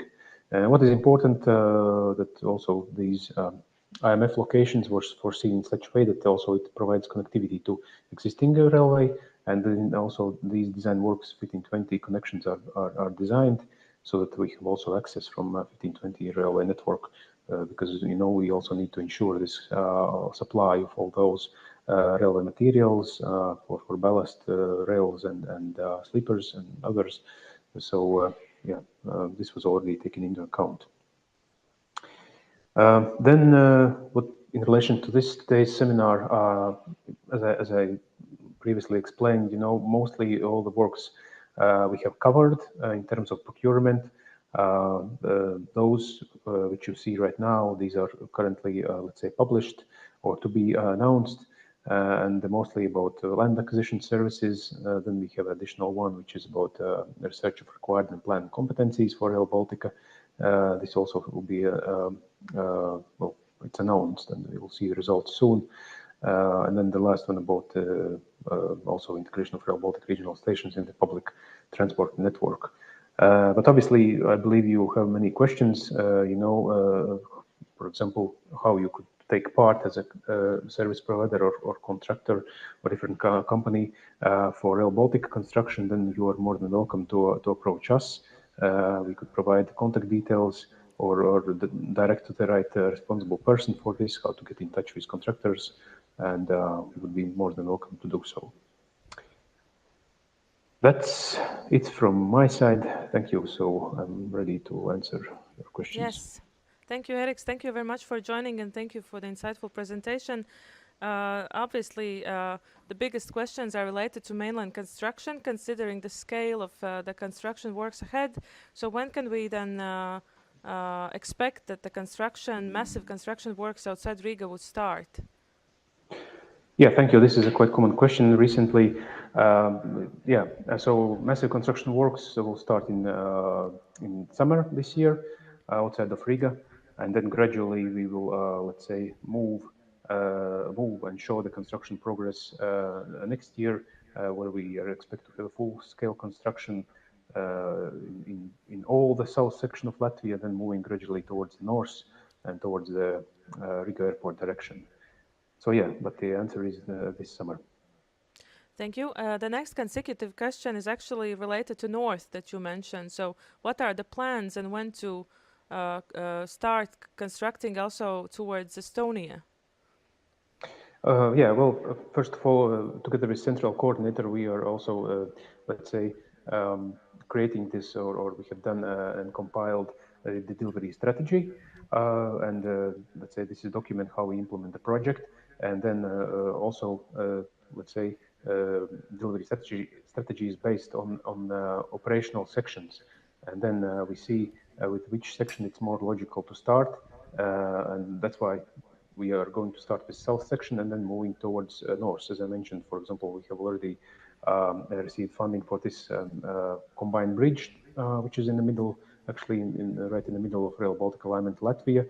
And then we expect the design works will be completed as much as possible by the end of this year in the northern part, so we can start already to move towards north.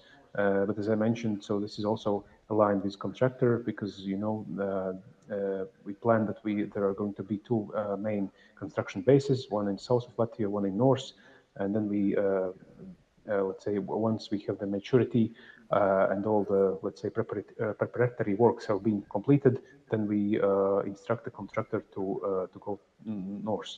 And also this is also subject to next financing calls.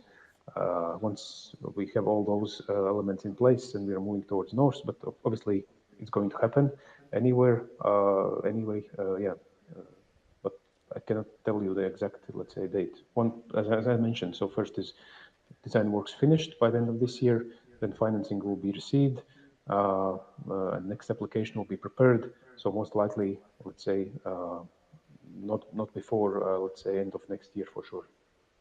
Thank you. And a question from Slido. So, and probably this is the last question to you.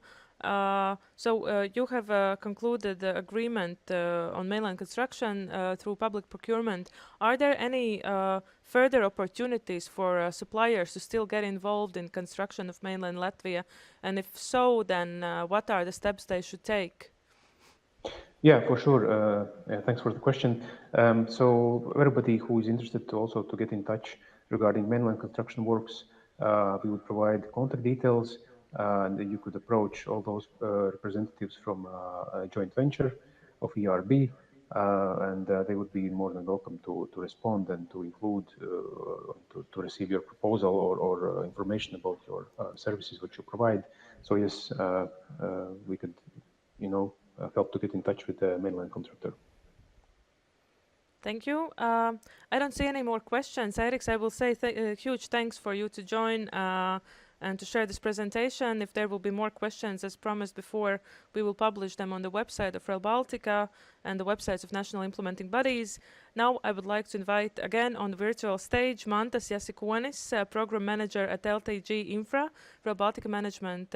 He's now located in Vilnius. So Mantas, are you there? Yes, I'm there. Can you hear me? Yes. Can you see my slides? Yes. Thank you so much. Okay. Floor is yours.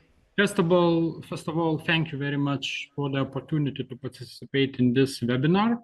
I'm the Mantas Jasikonis from Lithuania. I'm a program manager at LTG Infra in Rail Baltica. So I will try to introduce very briefly with the current status with project implementation in Lithuania, construction strategy, and procurement. So I know that today's main topic is procurement, but in order to understand better our procurement strategy, I will introduce you with the project implementation and construction strategy. So let's start. So the short status brief in Lithuania, as you see from the slide, project implementation in Lithuania are divided into 3 geographical regions. It is Kaunas, Latvian Lithuanian border, Kaunas Vilnius, and Kaunas Poland, Lithuania border. So Kaunas Latvia line is the most advanced, because in this line territorial planning procedures are finished and construction works are started. Kaunas Vilnius line, territorial planning service is in progress, land acquisition contracts have been signed, procurement of design service in progress. Kaunas Poland, territorial planning in final stage, land acquisition procedures have been started, and procurement of design services in progress. Kaunas Urban Node is a separate object due to its complexity. And here is territorial planning finished, land acquisition procedures have been started, and procurement of design service is in progress. So now short information regarding construction strategy. As you see, construction works are divided into design sections. DS1, it is section Kaunas Panevėžys. DS2, section Panevėžys, Lithuanian-Latvian border. Each design section are divided into design priority section. And as you see from the slide, each design section has 4 design priority sections. Now we can move to the procurement. In these slides, in this presentation, procurements are divided into 3 parts. It is procurement for construction, procurement according to yellow FIDIC or design and build, and procurement for design service. At the moment, we have 2 ongoing procurements for embankment and structure constructions in line Kaunas Panevėžys in 2 specific sections. It is Kaunas Šveicarija, Šėta Ramygala, and the total length of these sections about 36 kilometers. And the tender submission date end of 2nd quarter. Also, we have 3 upcoming procurements in line Kaunas Panevėžys for the embankment and structure constructions in 3 specific lines. It's Šėta Ramygala, Ramygala Berčiūnai, and Berčiūnai Joniškėlis. And the total length of this line is about 49 kilometers. And we are planning to announce the tender for these procurements also in the end of 2nd quarter. And I would like to draw your attention to the upcoming procurement related with the construction of superstructure of railway track. It will be the whole line from Kaunas to Latvia-Lithuanian border, and it's about 168 kilometers. Announcement date, according to current status with documentation, also in the end of the second quarter. Now let's move to the procurements which is related or which will be announced according to the yellow FIDIC or design and build. We have two upcoming procurements. One of them will be in Kaunas node section, the second one in section Panevėžys, Lithuanian, Latvian border. So in Kaunas node section, we will announce procurement for point type objects. It is bridges, viaducts, tunnels, and we are planning to announce this procurement in the end of second quarter. The second one procurement, according to yellow FIDIC, it is in the line Panevėžys, Latvia, Lithuania border. It will be construction of embankment and structures. The total length of this line is about 54 kilometers, and announcement date, we are planning somewhere in the middle of third quarter. Now we can move to the procurements related with design service. And here I would like to draw your attention that most of these procurements will be according to qualification assessment system. It means that, first of all, potential suppliers have to provide documents, qualification documents, in order to pass qualification requirements. And just pre-qualified suppliers will be opportunity to participate in the further procurement stages. So please take very seriously. And here we have 7 upcoming procurements for design, 4 in the line Kaunas, Latvia, Lithuania border, and 3 in the section Kaunas, Vilnius. So in section Kaunas, Latvian border, it will be design service for the construction of new railway infrastructure in Panevėžys node. The second one, design service for the construction of regional connections and regional stations in section from Kaunas urban node to Latvian border. The third one, design service for Panevėžys EMF. And the fourth one, design service for Kaunas EMF. All these procurements we are planning to announce in the end of second quarter. And we have 3 upcoming procurements in the section Kaunas, Vilnius.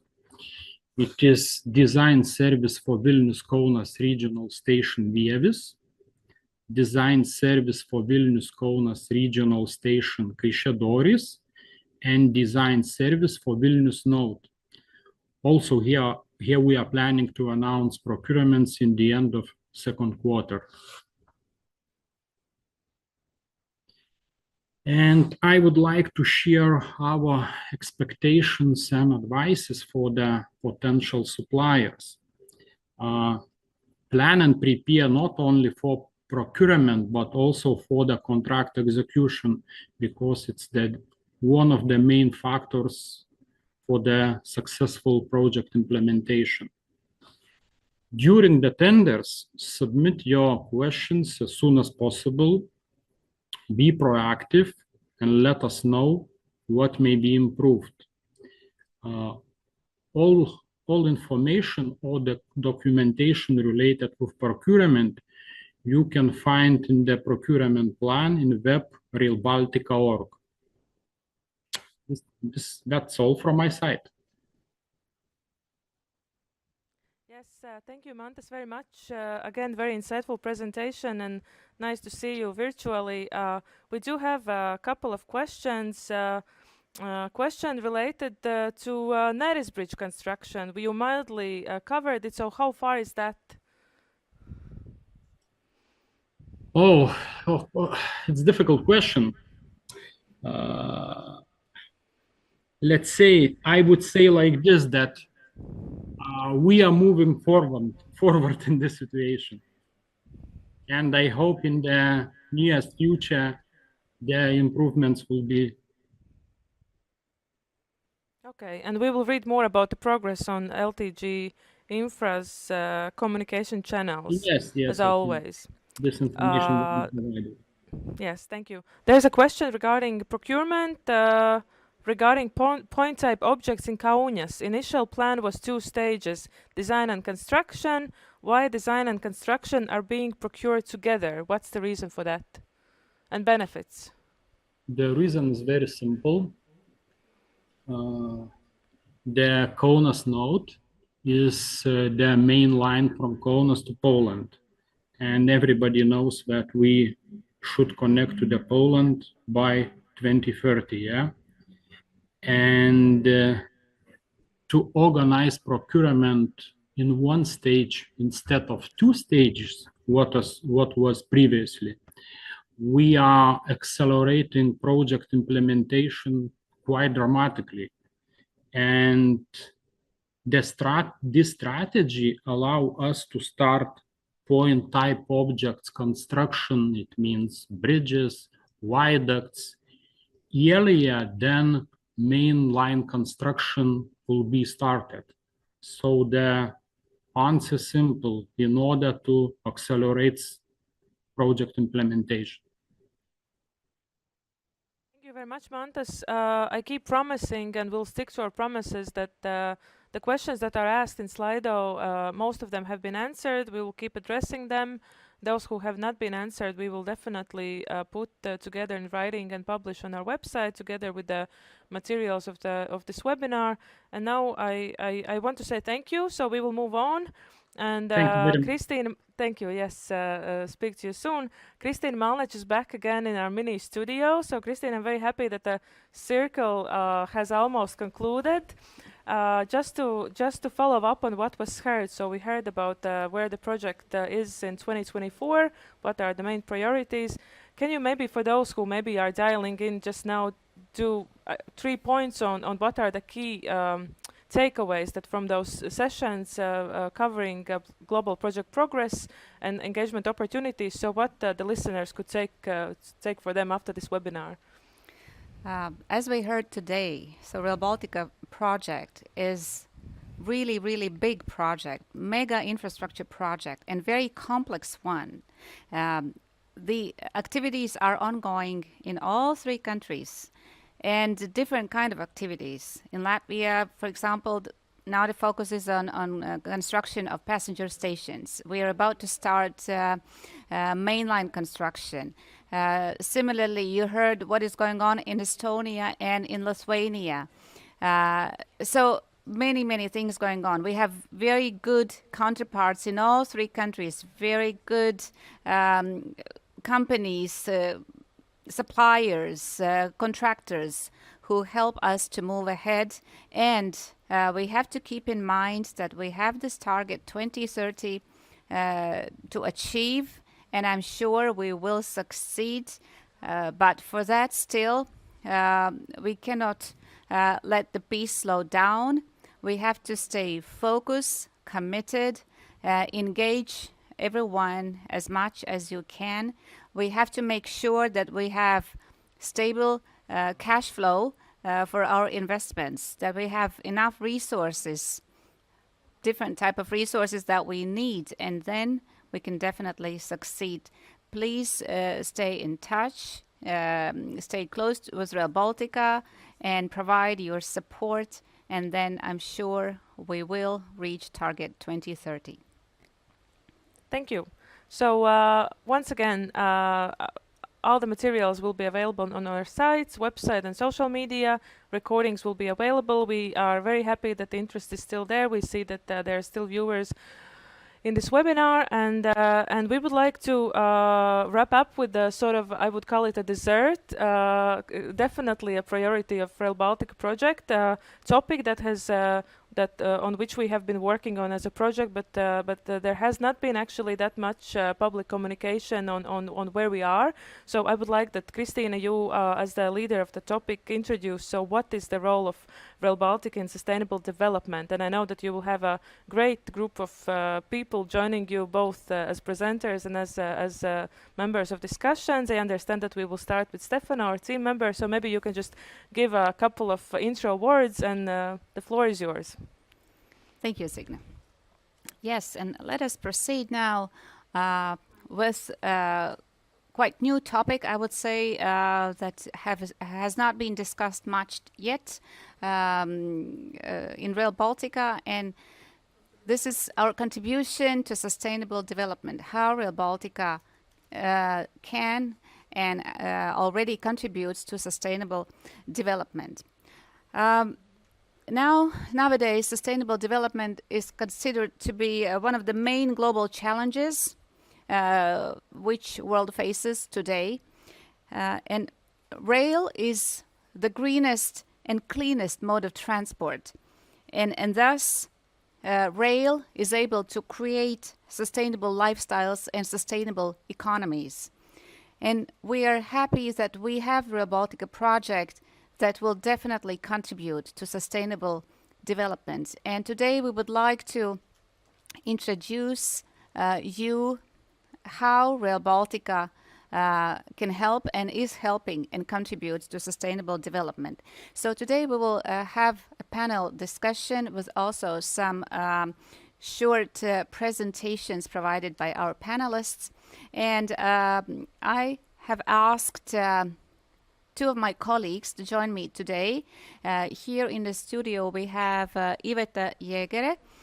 She is spatial planning and environmental team leader at the joint venture RB Rail. And then online we have my close colleague Stefano Manzo, who is transport economist and currently also project manager of sustainability study at the joint venture RB Rail. And in addition, we have asked one of our consultants to join us also on this panel discussion, Camilla Wu, who is Vice President of CPCS Consulting Company and currently working with us closely on this topic.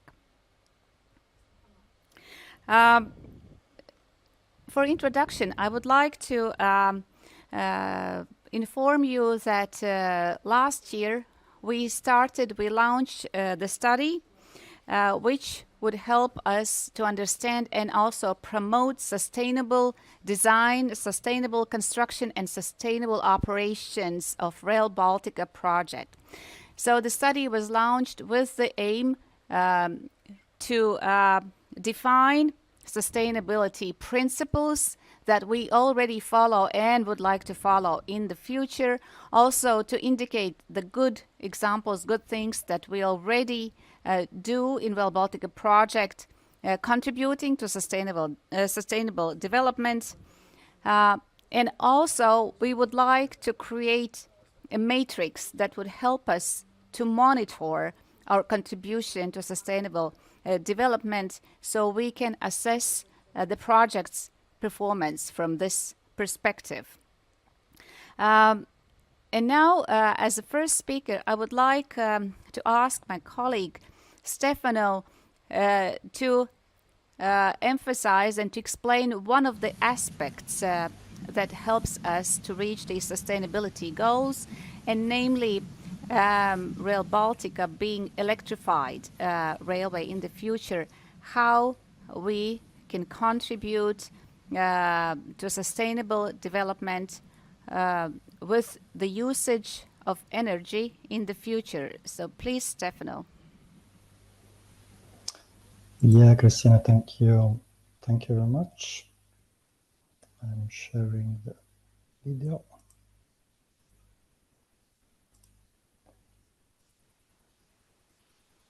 Hope you can see my presentation and you can hear me well.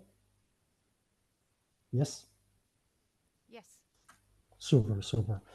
Well, the straight answer to your question and the topic of this presentation is renewable energy. Actually, in this short talk, I will provide some insight on our view of how renewable energy, well, let's say what role renewable energy can play in the Rail Baltica project, with a specific emphasis on how it will help implementing sustainability principles. Baltica has like a different sort of policy in terms of sustainability, but certainly one that we call Baltica Global Project Green Vision. It encompasses different areas, several areas.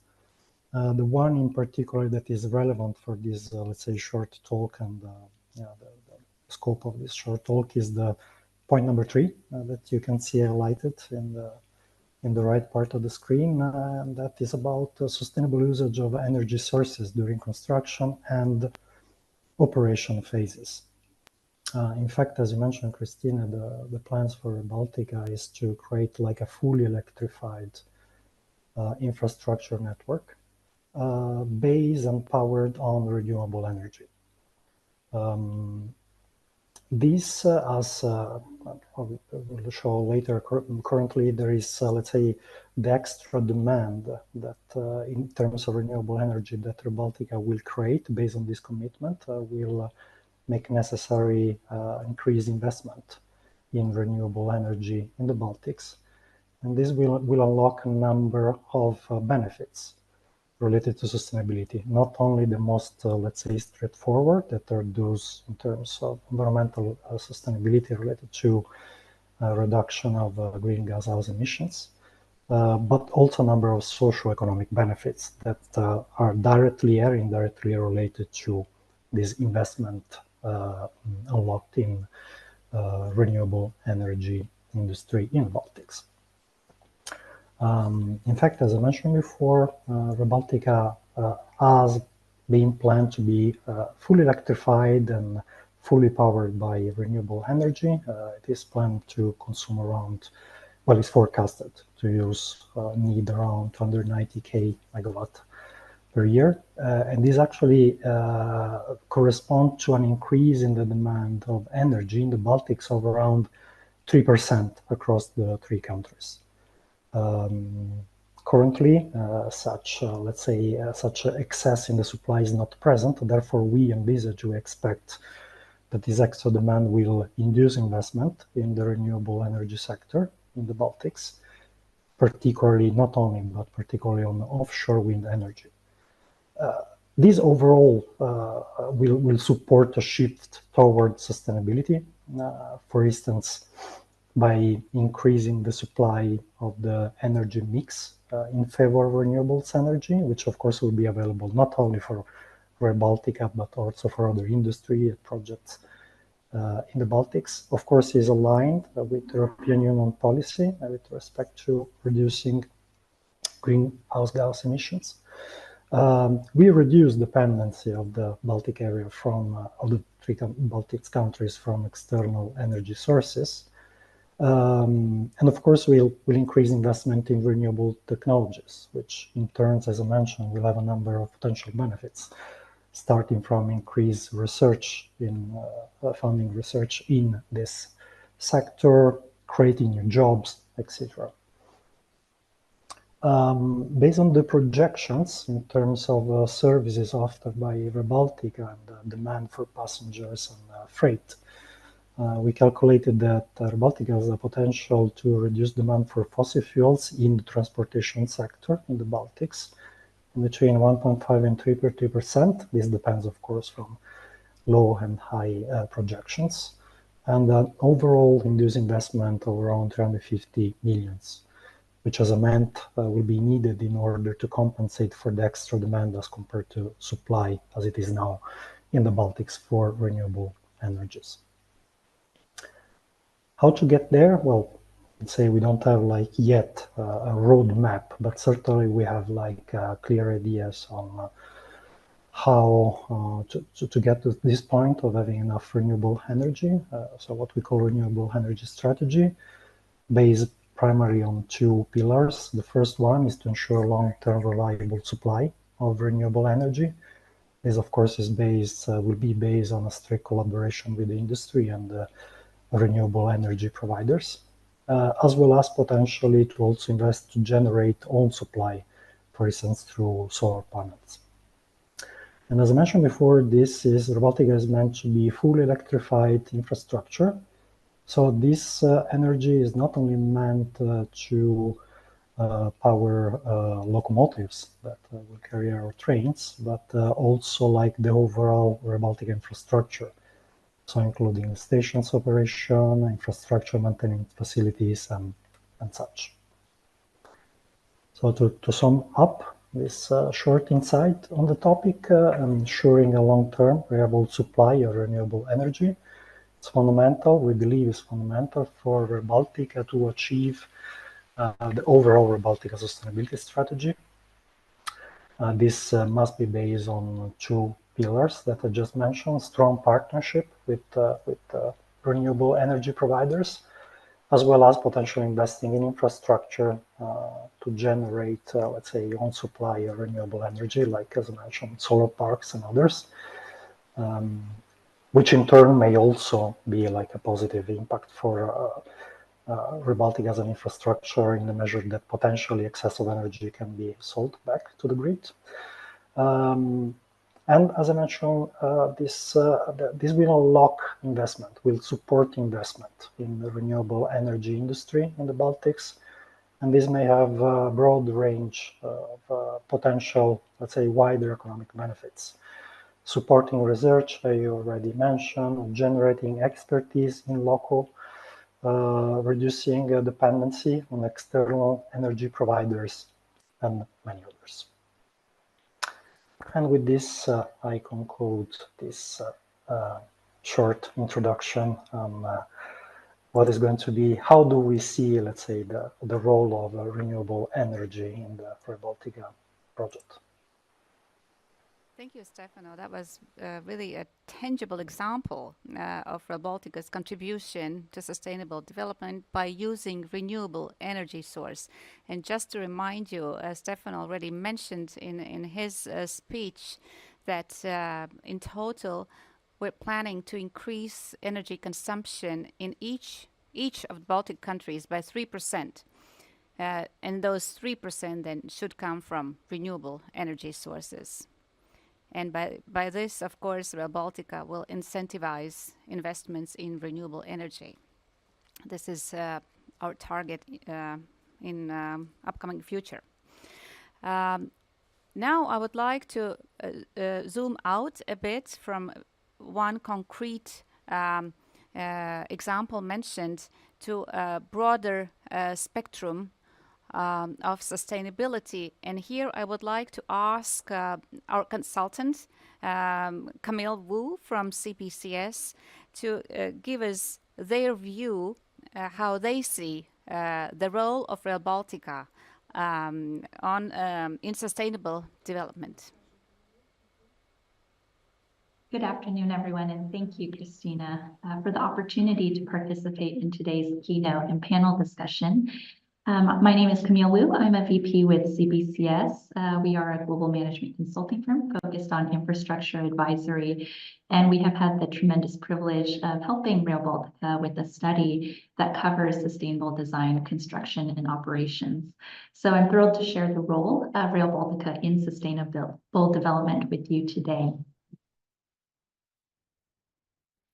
Here on this first slide, I have shared a few example EU sustainability targets for rail. Thank you. Because it's first important to know and to set the context for sustainability. And so what I want to emphasize first is that Rail Baltica is a sustainable project by itself. We know that rail creates at least 10 times less carbon emissions per passenger than a car, and even more so when compared to air travel. And so by transporting people and goods by rail instead of cars and trucks, Rail Baltica is able to make a fundamental difference in sustainability. And because Rail Baltica is a planned high-speed solution, it can be even more effective at promoting modal shift and getting more people to more places faster than ever before. Thus, we see that the current EU priorities for rail include objectives such as promoting sustainable rail transport, supporting the use of digital technologies, and improving accessibility to cross-border ticketing. And Rail Baltica can contribute to this through the application of its digital technologies, implementation of rail infrastructure, and better future connections between the Baltic nations and the European rail network, as well as among Baltic nations. Of course, as you progress down the timeline, the benefits of the project will be more fully realized once the project is operational, and ties in very well with the EU sustainability targets, such as increasing rail freight traffic and high-speed rail traffic, as well as reducing emissions from transport and ultimately achieving carbon neutrality by 2050. On the next slide, I'm just shifting now to Rail Baltica and its direct contributions to sustainability. We focus firstly on the UN's Sustainable Development Goals, the SDGs. And as you can see on the left-hand side here, there are varied impacts that Rail Baltica is making already and can continue to make in regards to sustainability. Now, most people focus perhaps on the environment when they think of sustainability, but it is a very broad spectrum of topics that sustainability ultimately covers. And the basic premises of sustainability is to meet the needs of the present without compromising the needs of the future. And so with these 17 UN SDGs, there are at least 4 goals that are directly relevant to Rail Baltica. And these cover things like industry, innovation, and infrastructure, sustainable cities and communities, climate action, and partnership or goals. So the Rail Baltica Global Project will promote better connectivity and mobility across the Baltic countries and ultimately with the European rail network. It'll fundamentally change the way people travel for work, school, health, tourism, leisure, etc. And it will also be a zero-emission railway that is fully electrified and powered by renewable energy. And so these are bold commitments that address the climate emergency that we're facing in regards to goal number 13. So you can see that Rail Baltica is more than just a transport project, but it can promote sustainability across all of these different areas: environmental, social, economic, technology, and other areas. So I alluded to the Rail Baltica Green Vision on the last slide, but I do think that one thing that is commendable as perhaps an example of how Rail Baltica is contributing to sustainable development is the Zero Impact Study that Rail Baltica worked on, which has 7 core priorities. And these include committing the railway to zero environmental impact during operational and maintenance phases, being resilient to climate change through reliable infrastructure, supporting the use of sustainable energy sources, and of course, selecting environmentally friendly construction material. And in cases where mitigation is not possible, to work through environmental compensation measures. But also in all things to strive for innovative solutions. And this is the benefit of a greenfield alignment that Rail Baltica has, is to work through best practices and to start from the ground up rather than needing to retrofit an existing solution. And lastly, to ensure that employees continue to be engaged and are aware of the importance of environmental sustainability as well. Now, I've touched on many topics already, and I'm happy to answer questions, but also I thought I would first share some of the examples of Rail Baltica's key impact areas that cover design, construction, operations. So the environmental sustainability aspects are, of course, very critical, and Rail Baltica does these very well already with regards to things like air, water, soil, biodiversity, and so on. But there are also other topics that Rail Baltica is working through, such as community development, social equity and inclusion, health and safety, technology, as well as on the corporate side of things, the stakeholder relations, corporate ESG, and sustainable procurement. And I know that the project is working towards these areas to make sure that the project follows best practices and can also make a substantial impact to the sustainable development agenda. Thank you. I'll conclude my opening remarks here. Thank you, Camilla. Thank you for this good insight. And indeed, as you just explained, sustainability, when we think about sustainability, actually, first thing that comes into our mind is environment and impact on environment. But there are also different areas of which we need to think and pay our attention how we impact those as well. You mentioned industry, you mentioned society, you mentioned also economy, cultural heritage, many different areas, also corporate governance, the way we manage and govern the project. It all has impact on sustainability and the way we act. As you say, with a goal to maintain the environment in which we live also in the future. Yes, although the study is still in process and we are still analyzing and trying to identify all those good things that we already do in Rail Baltica.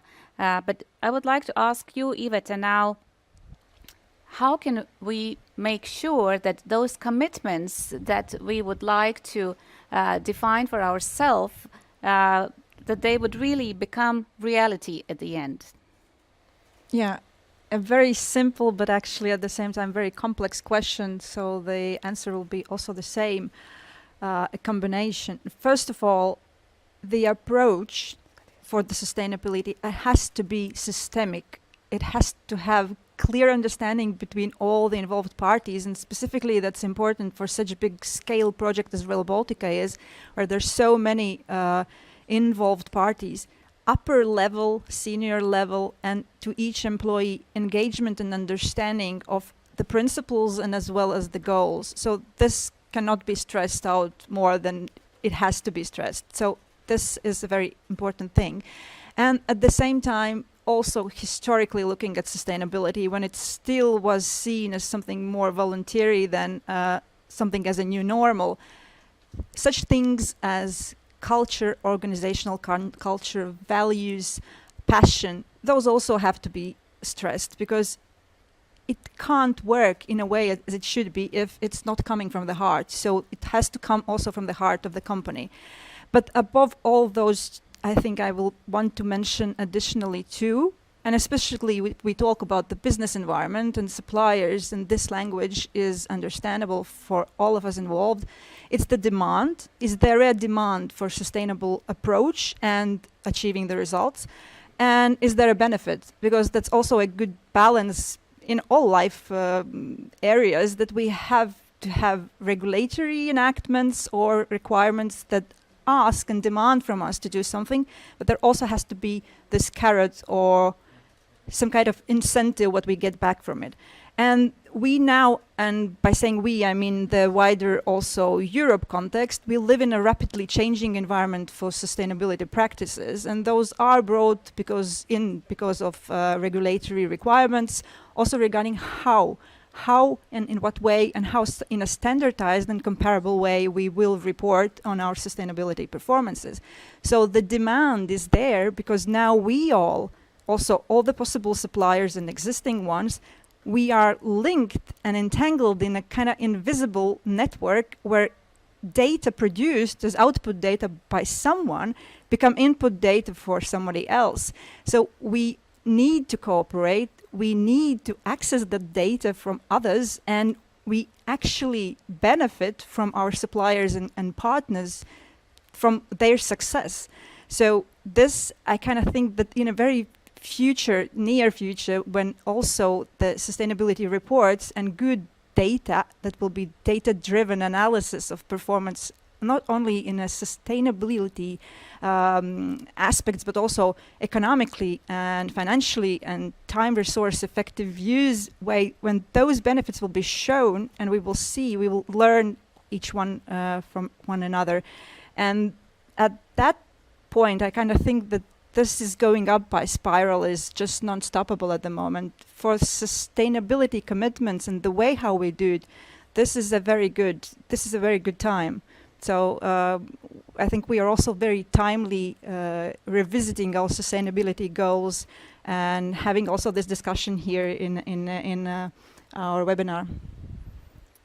Thank you, Iveta. And I think you emphasized very important things that that caught my eye. So the willingness actually to commit to sustainability principles, but also then the way we implement and how we evaluate and monitor our performance, how well we do. And here I would like to ask Camille, you have experience not only with Rail Baltica but also with other projects worldwide. So can you please tell us what lessons actually can Rail Baltica draw from the market or from experiences elsewhere, and also vice versa, what the market could learn from Rail Baltica being a mega project, being a first kind of project maybe to implement also some novelties, some innovations. So yeah, if you could share your experiences. Thank you, Christina. And I think you've articulated it very well, that there is much to be learned from one another. I think from the market's perspective, because Rail Baltica is a greenfield high-speed rail project, you're right in that it doesn't suffer from those older infrastructure issues that plague other railways, and it has the ability to really implement at the very start more sustainable practices. And so this is an area where I think the market can really learn from how Rail Baltica chooses to implement various solutions, both from a sustainable design, construction, and operations perspective. I think at the same time, the market brings a great diversity of expertise and experiences from across Europe and around the world that I think are also very helpful for promoting sustainability and making sure that Rail Baltica is able to capture those best practices from the market and continuing to learn from what other railways do. I do think that sustainability is defined somewhat differently for every single railway. And so Rail Baltica is crafting its own path in this regard, and it will be very interesting for the market to continue to learn from the project. I think one of the key aspects for the market to assist in is as Rail Baltica progresses with its implementation phase effectively, but also makes a successful transition from construction to operations, the operational planning aspect is a key activity for sustainability as well. I think Rail Baltica is already implementing much of the sustainability practices in its construction, the environmental compliance, and making sure that all aspects of the project are following the regulations to the best possible ability. But there's also the operational side to ensure that the railway has good customer service, high degree of safety, monitoring and improvement, sustainability performance, good maintenance practices, and that sort of thing. And in all of those areas, I think there are methods to do things sustainably that should be recognized as well. Thank you, Camilla. And just to continue actually on this topic, I would like to turn to you, Iveta, and ask also to you a question. You've been with the project for quite some time already, and you have followed closely the design of Rail Baltica infrastructure. Can you please tell us some other good examples that you have experienced which that already now demonstrate our commitment to sustainable development? As an environmentalist, well, the first idea come to my mind, of course, to give some examples from that field, how we tackle environmental impacts and how we try to mitigate them through various tools. However, maybe understanding also the context and who are here and listening, I will then tackle more practical ones about, for example, procurement. To go into detail and to be very specific and technical, we can share that information in another form, but just to understand the principles. So each time a procurement is being conducted, also sustainability aspects are being taken into account and considered and tailored specifically for the goods or services that we procure, as well as looking at the market and what are the opportunities and possibilities. For just one example, I would tell how we tackle this in construction procurements. Of course, they are managed in different way in different countries, and for some they're big contracts, and sometimes they're smaller ones for just structures. But what unifies them, that there are technical requirements for construction regarding environment, and those define how and to what level we have to manage specific environmental aspects during construction, and they require from the contractor to develop environmental management system of their own, but with defined principles that we ask them to do and included in this environmental management plan. And those include to conduct sustainable construction approach, to tackle and propose solutions for energy efficiency, to look into and to foster and to enable possibilities for the use of greener fuels in the machinery that's used on-site, off-site. Also to look into, if needed, other life cycle assessment, recyclable material use. So there can be even to that specifics in procurement's defined criteria as to demonstrate green the use of recycled material percentage, or in the steel, in the concrete. So each of the procurements can be a bit different, but there are specific requirements that we follow and check. And now the biggest challenge, or how to say, work for all of us together, is to specifically measure and to get back the information when the construction is ongoing, and to manage that information in a way that it's comparable, that it's efficiently, we can take it, we can analyze, we can get the data, and it's compatible also by technology. So all of those things are now on our table, and we are considering how to do it faster and in a more efficient way, because there will be so many involved parties in all of this sustainability performance. We have to understand how to better, faster, cost-efficient way analyze the data and measure the performance. So it's not only about the requirements, it's of course following how it's been implemented and what we do then with the data and how we compare it with our goals. When we did analysis in which we looked at environmental impact Rail Baltica creates also during construction period, we noticed that actually we do create some negative impact, for example, in terms of noise pollution or air pollution.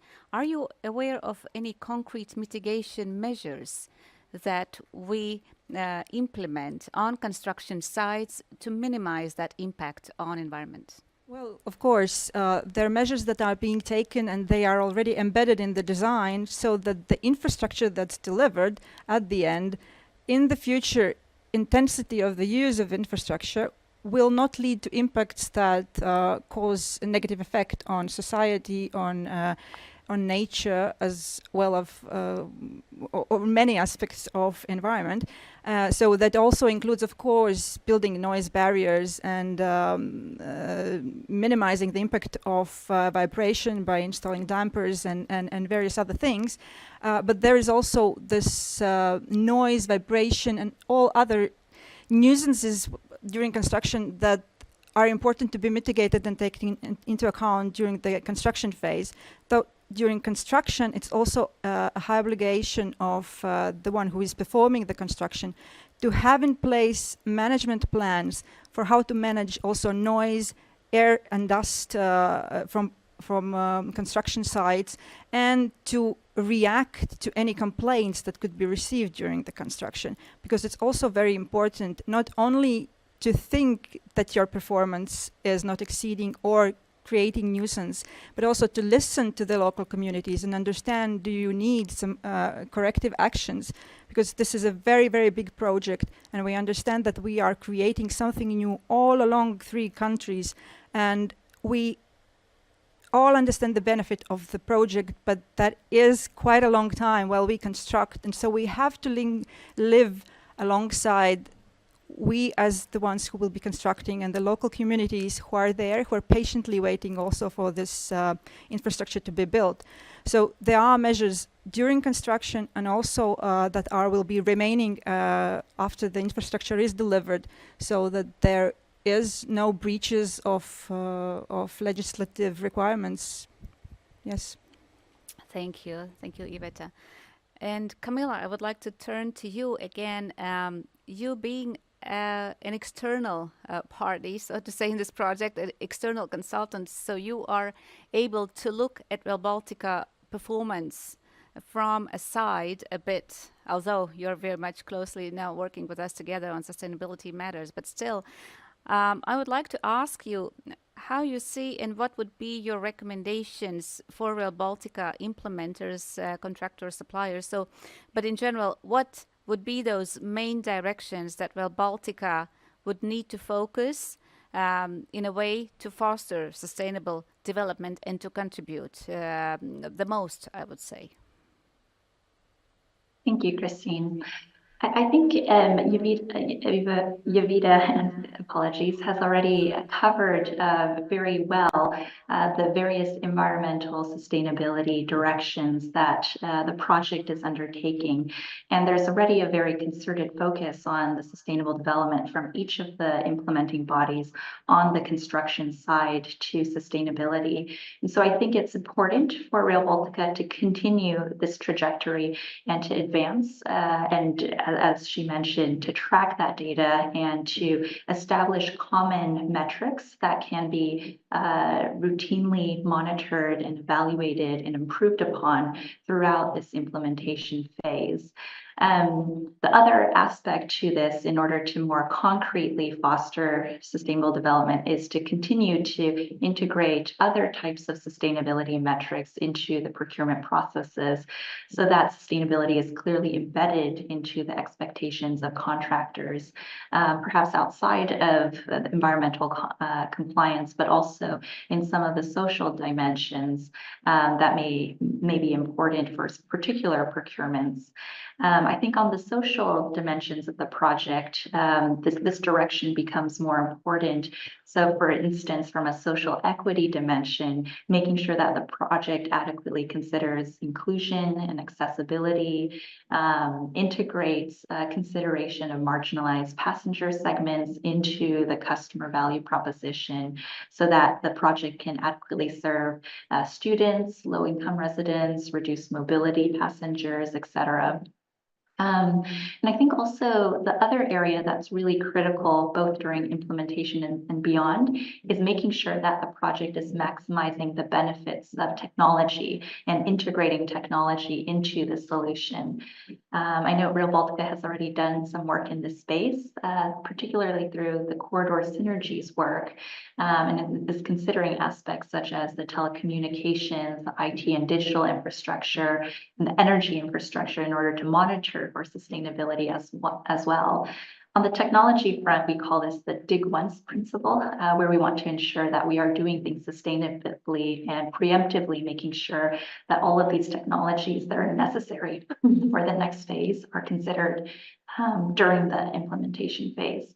In general, however, I think Rail Baltica is already moving in the right direction. And as part of our sustainability study, it is establishing those metrics that will enable all of the organizations to work closely together to monitor and evaluate those different dimensions of sustainability and to make sure that we are making progress in those dimensions and improving on them over time.